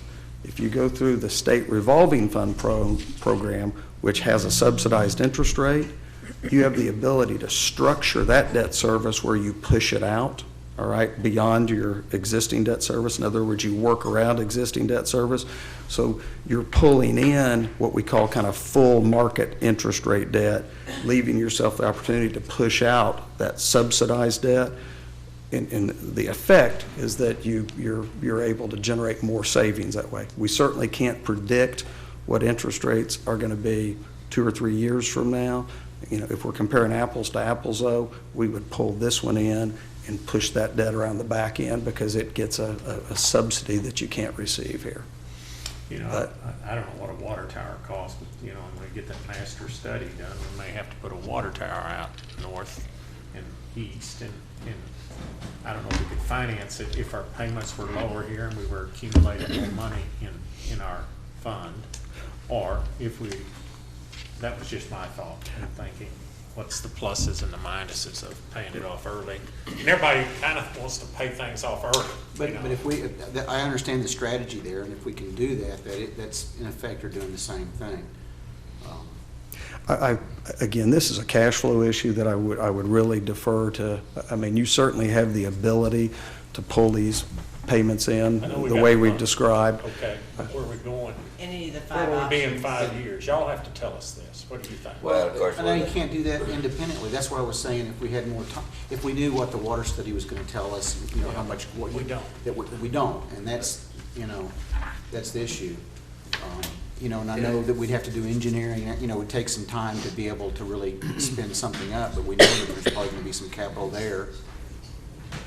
Well, some of the options that they have presented, by the time we get the capital improvement plan, and by the time we design and everything, our higher debt service payment will be back to what we've been paying now.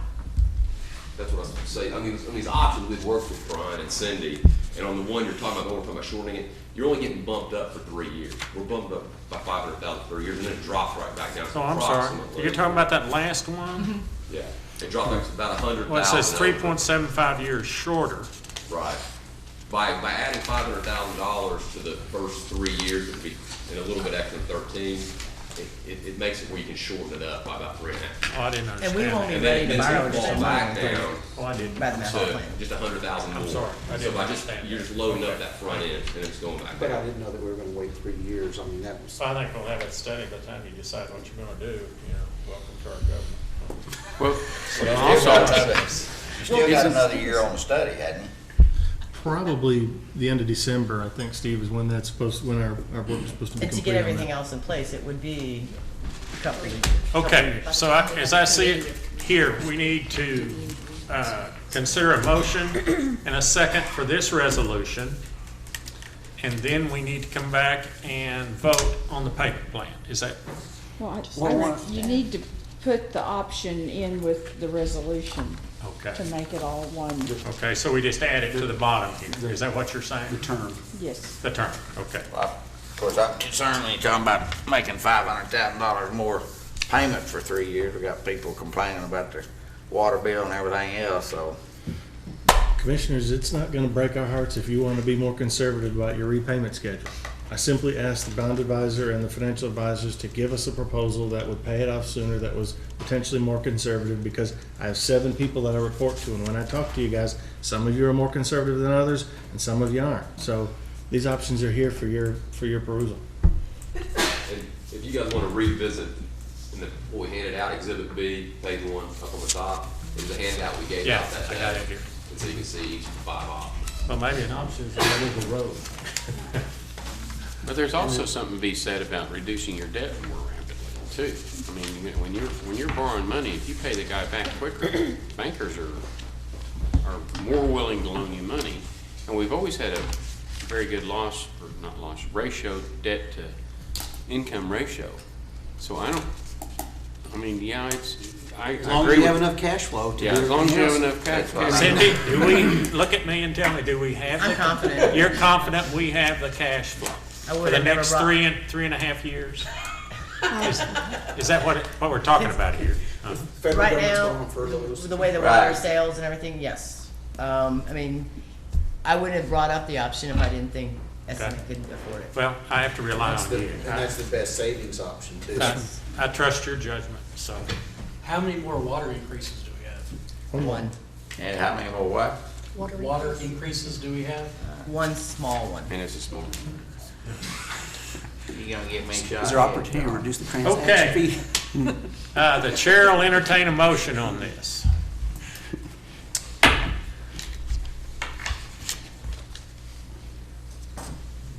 Anybody want to make one? We got to do something. Well, I'll make a motion Okay, that we approve, and I'm not going to read the whole thing. right. uh, The printed resolution. Right. Plus, And as far as, is everybody okay with the option 500,000? Because we've been reassured that we have the money in the budget.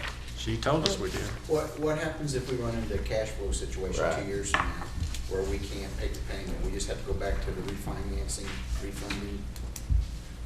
No, I mean, we're picking a payment, and frankly, you're going to need to be comfortable with it, okay? Because the water, we're going to have bonds that are issued that are going to be secured by this payment stream. So once these bonds are issued, they're not going to be prepayable or where they can be restructured again.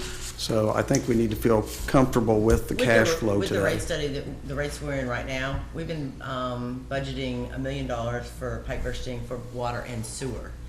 If for some reason sales did not continue, we could always cut back those capital projects some, and it would make our debt service with no problem. Okay. And it's not gonna have a negative impact on future bonding capacity. For SMA, we need to do, another. The debt ratio for SMA is phenomenal. Okay. You're we considered have a very motion. solid credit. We have a motion on the table. Do I I'll have a second second? it. I'll second I have a second. Call a roll, please. And by the way, that's plus option 5, right? Including option 5 on this Yeah, resolution. he read the. Okay. Would you read the resolution, please? The resolution title was actually what you read when you called the item. We don't need to read it again. AG, Aye. Smith, Aye. Stevens, Aye. Harrod, Aye. Maynard, Aye. Hall, Aye. Winteringer. Aye. Motion carries. Okay. Thank you very much, gentlemen. Thank you. Item number 3, consider bids for the sanitary sewer rehab project, various locations, contract number SMA-13-05. Staff report, please. After reviewing the bids, staff would like to recommend awarding the sanitary sewer rehab project to the low bidder, Jordan Construction, for the amount of $740,955. The budget amount was $1 million. So moved. Second. Have a motion and a second. What was the budget amount? $1 million. And what did we get it for? $740,955. Thank you. We have a motion and a second.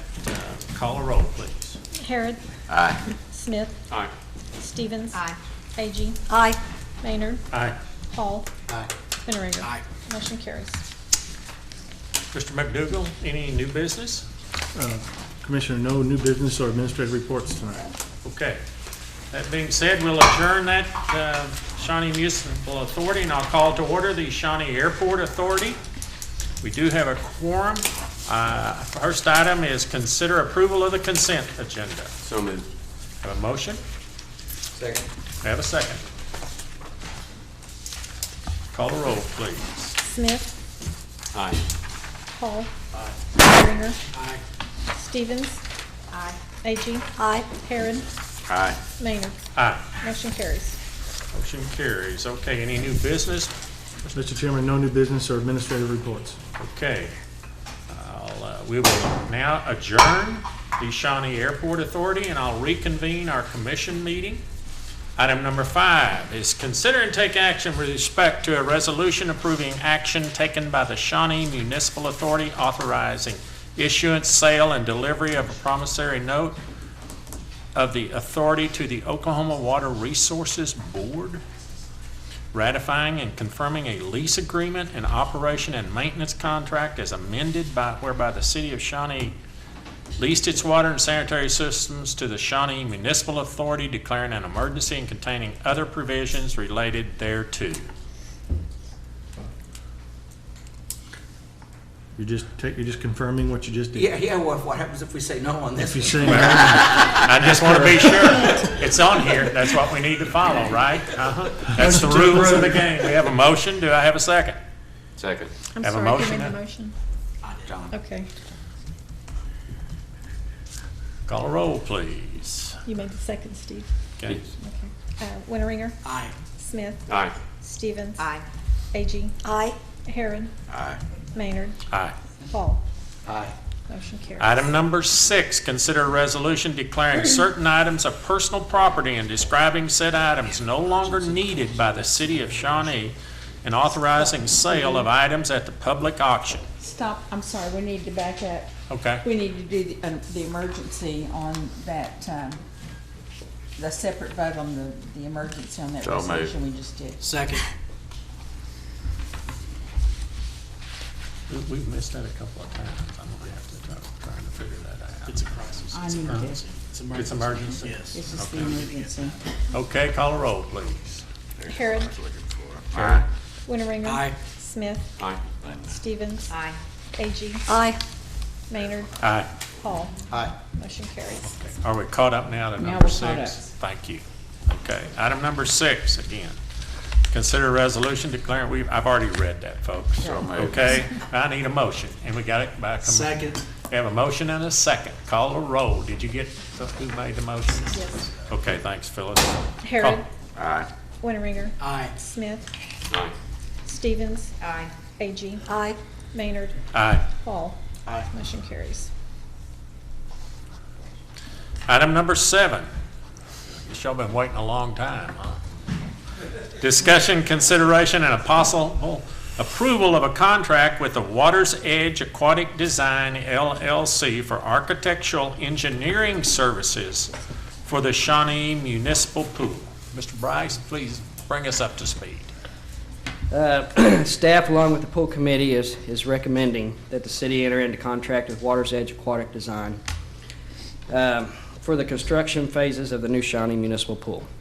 And I will introduce Jeff Bartley here in a minute. He's going to go through some things with you, just a short PowerPoint.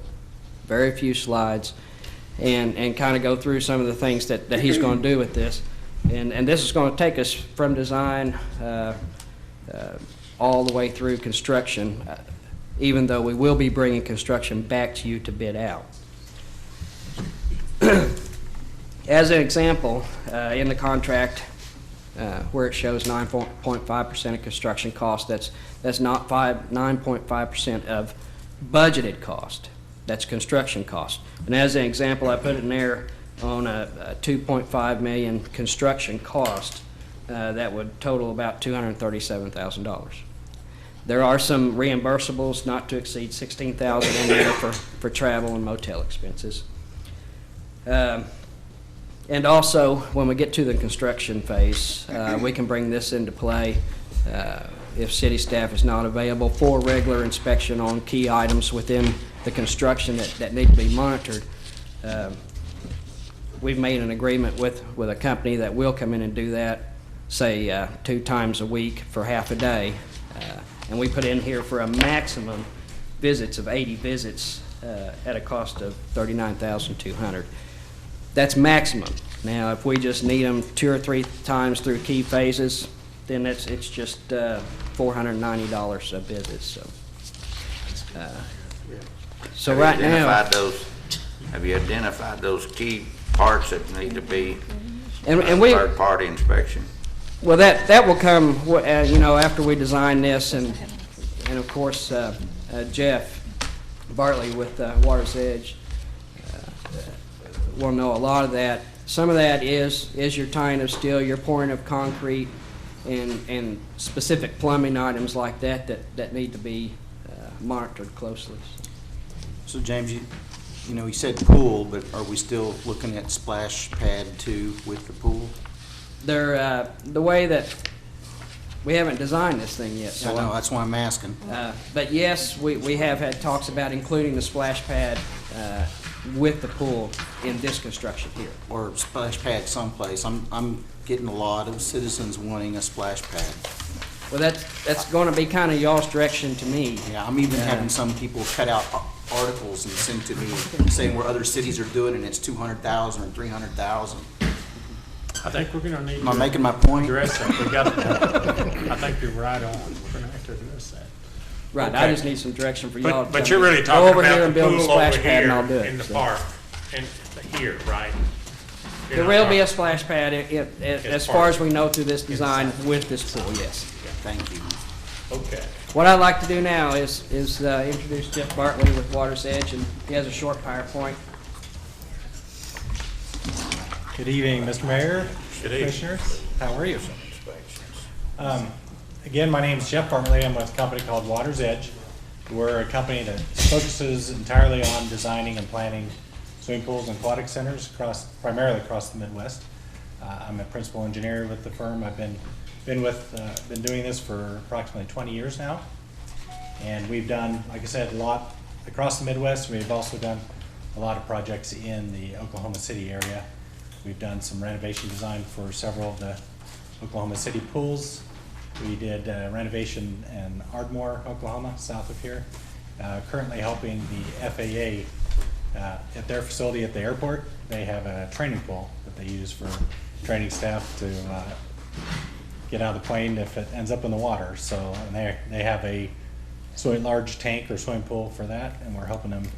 It's in a lot of trouble, and we're helping them figure that. How about splash pads? You done splash pads too? We have done a lot of splash pads for a lot of communities. In fact,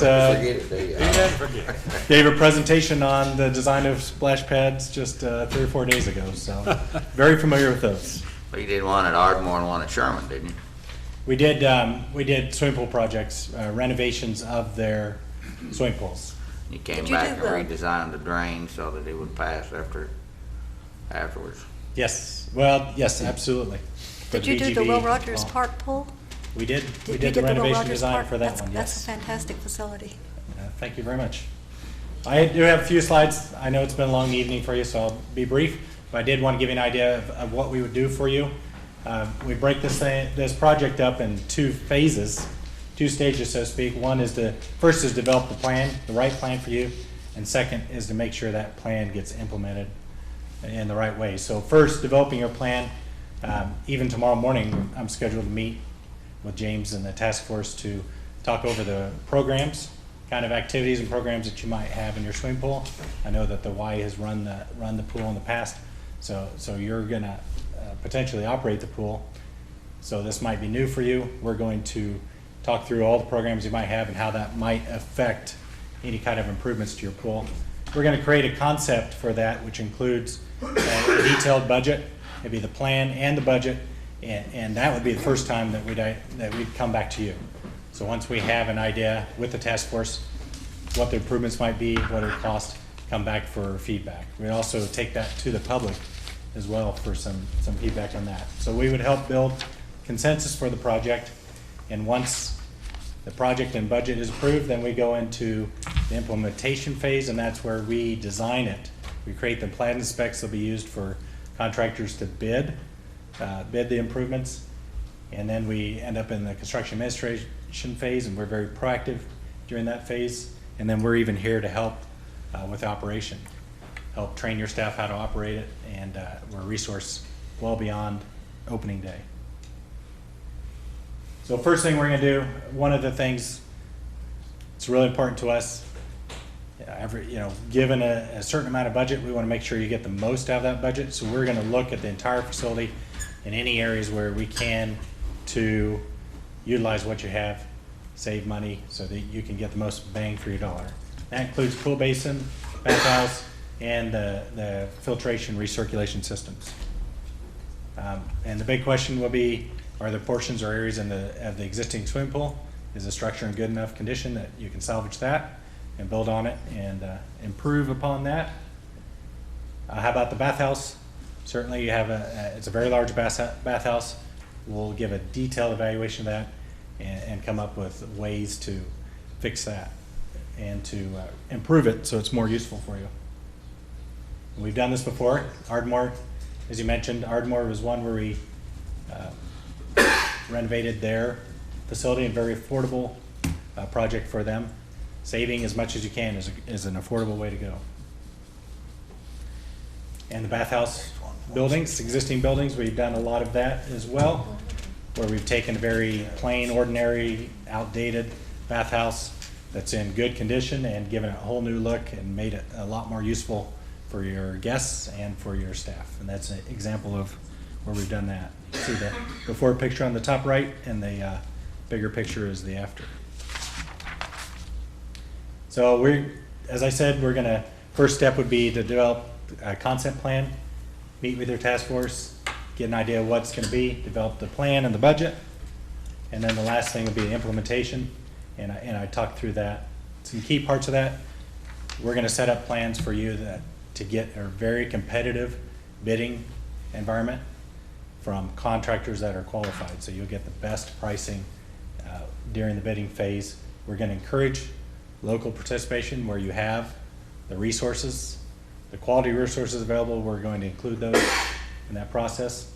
We're going to put experienced people in our staff members in the field, and I will clarify, we provide construction administration as part of our phase. James asked about an additional level where we have people that are on site more often, almost daily, at least twice a week, to be there with the contractor. And that came up because of some other projects, I think, close by that didn't go as well during construction. But we will provide construction administration during some key times. That's a supplemental part that you can choose to do or not do. And what it provides is greater comfort, more frequent eyes on the project when the contractor's there working. So, and again, last thing, operational support will help train your staff how to run it, and will be a resource for you from then on. So with that, I'm sure you have questions. So in the 9.5%, how much supervision does that actually, after you start the construction phase, how much supervision is that? Construction, we're actively involved. We do initial meetings with the contractor. We do photo sessions with them to understand the quality control. We do shop drawing phase, so every product, everything that they're going to put in, we're reviewing that. We're talking to them weekly And then we're visiting the site on average twice a month during that phase. More at the beginning and more at the end, but on average it'd be about One of the twice a most month. important one of that is when they're pouring any kind of concrete or anything. So that's- Absolutely. And we're there, part of our contract, when they do, under our base contract, we're not there all the time when they're doing things, but we're definitely there the first time they do critical parts, the first time they do piping, first time they do subgrade, first time they pour concrete. We're there to make sure that they understand what's going on, we understand what they're doing. So that part is in the base contract, the key phases. The additional part James talked about would be somebody close by that could come more frequently than we do. How was that company pick the people that are going to come down for $490? I selected them. James asked me about that, and it's a structural engineer out of Oklahoma City. And I could have selected an inspector of sorts, but I thought it was important. The kind of work that firm would see is primarily concrete structural work. So I've included the same firm that we would use for some of the bathhouse structural design. So that person that comes would not be inexperienced field technician, it would be actually structural engineer, young structural engineer who understands how the structures are put together and can make, can really understand what's going on, make some judgment calls, so. I have a question, Commissioner Winteringer. You're our pool man on this commission, and you have a great committee that you serve as part of that. Are you comfortable with this? That's what I'm asking about, the $490. Right, but I mean, other than 80 that. times, yeah, I'm comfortable, yes, sir. Yeah. Okay. Well, I contacted Ardmore, knowing I've got contacts there, and also the Sherman. And they just had nothing but praise for their What did that beautiful pool cost Ardmore? 1.7. 1.4 million, construction costs and. There you go, James. There you go, committee. That was in 2000. We need a lot of that 3 million to something spend like out that. That was almost 10 years ago by now. Oh, no, don't start making excuses. Yeah, you're right. Concrete's come down. Yes. Well, that is one thing that we work very hard for that. We try to utilize as much as we can, and we try to design things to make it more cost effective. John Young had 1.8 for inflation. So cheap that they put a lot of fly ash in it. Great. Any other questions? If not, I'll entertain a motion to approve this item. So moved. Second. Have a motion and a. No, we're not approving the extra No. contract. No, we're just this approving contract. this here. Okay? Call a roll, please. Harrod. Aye. Winteringer. Aye. Smith. Aye. Stevens. Aye. Agee. Aye. Maynard. Aye. Paul. Aye. Motion carries. Item number 8, discussion regarding the status of city employee group insurance and update of any meetings of the insurance committee. I'd let Mr. Harrod, would you address I've made that? just some dates and some notes. On February 12th, Commissioner Harrod, AG, and Mayor Maynard sat in on the staff insurance group meeting. February the 21st, the insurance committee met, discussed RFQs and RFPs. February 27th, Commission, AG, and Mayor Maynard met with the staff insurance group, and they worked on qualifications for a consultant and a broker. We have another meeting March the 6th at 2 p.m.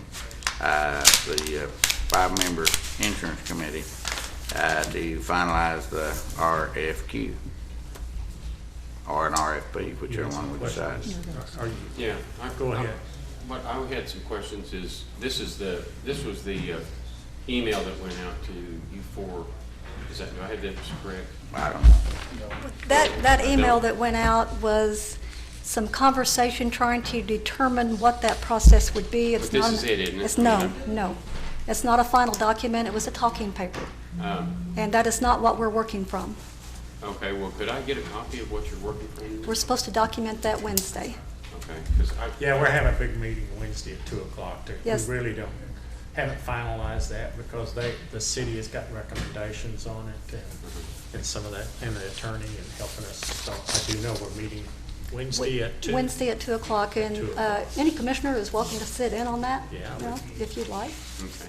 Or anybody else? They're It's an not. open You meeting. can't have a quorum. Oh, that's right. Oh, I'm sorry. That's I'm the sorry. problem with the Okay. email that went out. You can sit in Okay. the office. No, we didn't have a forum. Unless you want to post it. No, that's fine. Okay, It's too I'm close. sorry. Any public person who is not a commissioner who would like to sit in on that meeting is welcome to do so. Well, I'd like to make a couple of points. In this thing, which is what I thought was the email that went out, it mentions the word broker, but not consultant. Are we gonna go with a broker and not a consultant? We've not understood that word. In other words, we have really wrestled with that. We've even talked about broker/consultant. In all honesty, Basically, it's it's a a very, fee versus commission, basically. okay, so we, Fee-based would be your consultant. Okay. And broker would receive a commission, so I'm Okay, just curious then about that. That's we- fine. We talked about this will be we not a just did, commission. we're still been struggling with that, so appreciate your So it input will on be that. consultant. And then I would like before, if this isn't what we're going by, I'd like to find out what we are going by. Because I don't want it to happen that get right down to the point of we not being involved and assured of what's getting ready Sure. to follow with it. Right. I want to be, I agree. before we have a vote on it, I'd like to make darn sure, because this is quite an issue that we've got to get right. Well, the minute we come up with that, I guess, Brian, the best way for us to do that, send it to you, right? And then you distribute it to them, to all the commissioners. I think that'd probably be the best way, huh? And probably have some kind of, maybe a special meeting. A what? Maybe have a special meeting on, so we could, I really want to No, we understand what don't we're need to doing. have a special meeting. Okay, well, let's wait and see what you see, you know, and then we'll give you feedback. Okay. Okay? Other comments on this? Anybody else? Okay. Item number 9. Any new business? Mr. Chairman, no new business this evening. How about administrative report? We have 2 reports from the same individual that was up here at the podium earlier. Be good to him. He was up here earlier. John. Oh, John. no. Can we take a vote? John's going to come just give us a quick one with Can what's we going take a on with vote? Kickapoo Not John. and with our airport track. It's rain. It rained a lot. Had about 6 inches of water standing there in part of it. Change this is handy. Just Make going, it quick, Mr. Engineer. just briefly, talk about a couple projects that we got going on. The contractor did start on our Bell Street sidewalk project from 7th to Broadway. They mobilized, got in there and started doing some field reconnaissance. So they'll be taking off on that project here this week, and it's a 60-day project. That's the one with the enhanced crosswalk in paving strobe lights that we got okayed from ODOT. That's the only crosswalk they would okay. They wouldn't okay an actual stop light because it just didn't warrant the traffic movements didn't warrant the. That's on full- Farrell, John, I'm sorry. That's on Bell and Farrell. John Farrell. In our Kickapoo Street project, the contractor's finally making some headway. He's, of course, starting out putting in the water line, the 24-inch water line going north from Steve's Auto Body Shop.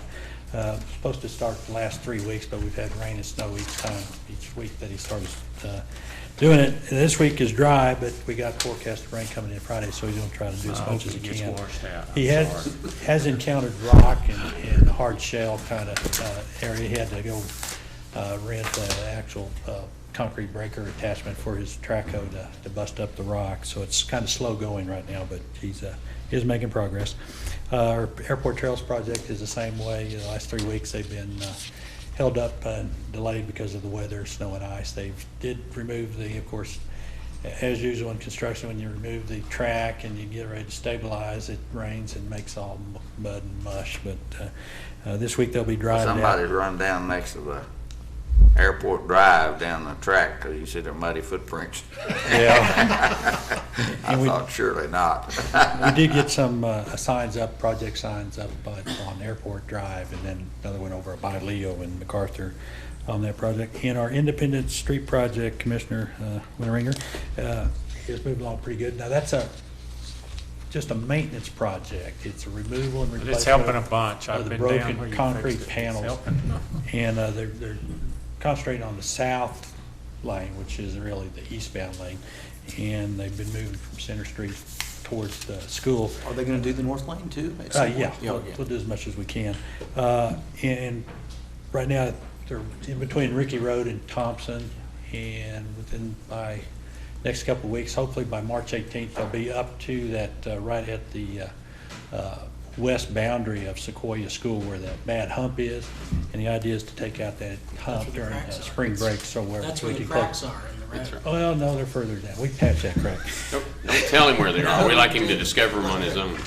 And then after they do that during spring break, and then we'll move them over to the north side and do as much as we can over there. So that project's All the way going pretty through, good. up through the station and the gasoline project and on the. Yeah, that's all. Center there. That's all been done, completed. They've moved out on that. They mitigated. That grew a little bit bigger than what was normally planned, just because they had to take out all the soil that was contaminated. And that's basically it. Any questions? Thank you. Then we got the, with the approval of tonight's parking lot, we'll get that advertised in the paper and give Brian an email on the bid opening, the dates of bid opening, and go from there. Anything else? You said a couple, was that covered That's all it. in there? Next item is commissioners' comments. I would like to make a comment that, John, you're on our pool committee, kind of our authority, but it sounds to me like you're our crack patrol man too, for the streets. He's got the scars to show it. Any other comments? I just had a note about this bond, and I'll ask the guy. That is a tax exempt bond, right? This one is.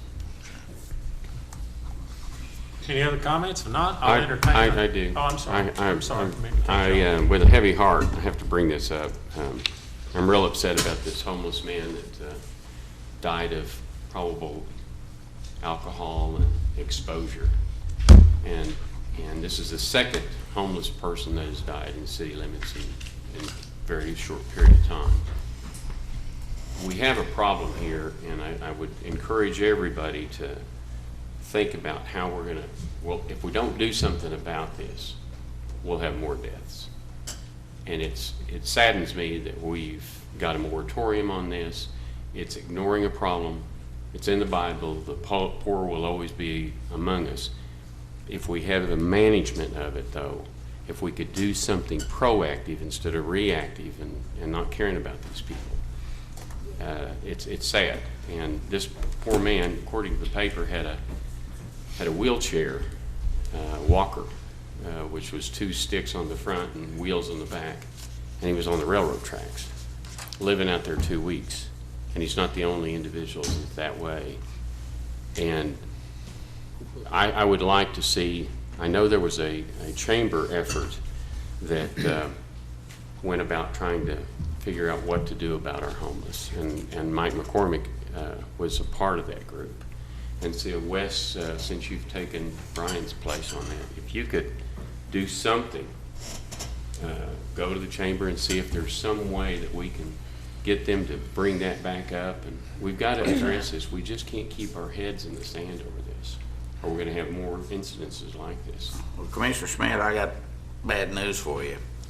Those, some of those people, I was down at the Dollar General one night. It was freezing cold and snowing and everything else, and one of the guys was in there and he's trying to figure out how to get a heat lamp to work and so forth. So I went back there and I bought him a bunch of stuff so I could get him rigged up. Well, that night I think he can talk to the fire department. I think he burnt the building down.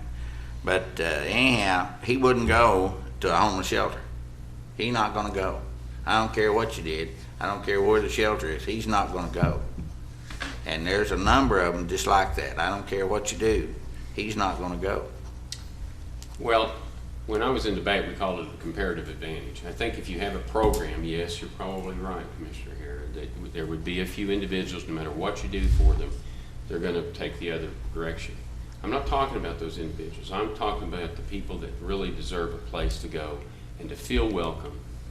If we have a plan to manage this, otherwise, we're just going to have more and more and more of this. And I don't want it to be on my conscience. I don't know about you all individually. You do what you want to, but if we could see if the chamber could get more involved in this thing and work on this as a city, I mean, it's tragic. Well, and it's more than just that they're homeless. I mean, and I agree with James. I mean, there's the mental health issues that are involved Right. and That's the the issue. family instability that's involved. I mean, it's bigger than just they don't have a place to go. Who Right. knows if he had, in reality, tried to go somewhere or not. I mean, Right. I don't know. Right. But, I mean, it's a bigger issue than just creating shelters that are there. Right, right. And I realize that, and I think it, Well, you I think it would behoove the city to try to do something about it, instead of just ignore it. You take Oklahoma City, you can go to Oklahoma City and you get these little passes and give them a bus pass to go down to the homeless shelter. And all these people begging on the streets for money and so forth, you give them that pass and they'll just throw it back in your car.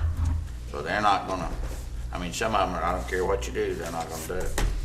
And I don't feel guilty about it. Well, we can't save the world, but maybe we can figure out something. That's their decision. Yeah, maybe there's something we can do. Thank you. Thank you very much for your comments. Anyone else? Huh? Let's don't pass this up on things that we need to talk about. If not, then the chair will consider a motion to adjourn. Got a unanimous motion. I need a second. Second. Motion and a second. Call a roll, please. Winteringer. Aye. Hall. Smith. Aye. Stevens. Aye. Agee. Aye. Harrod. Aye. Maynard. Aye. Motion carries. We're going to have a short meeting. What do you mean?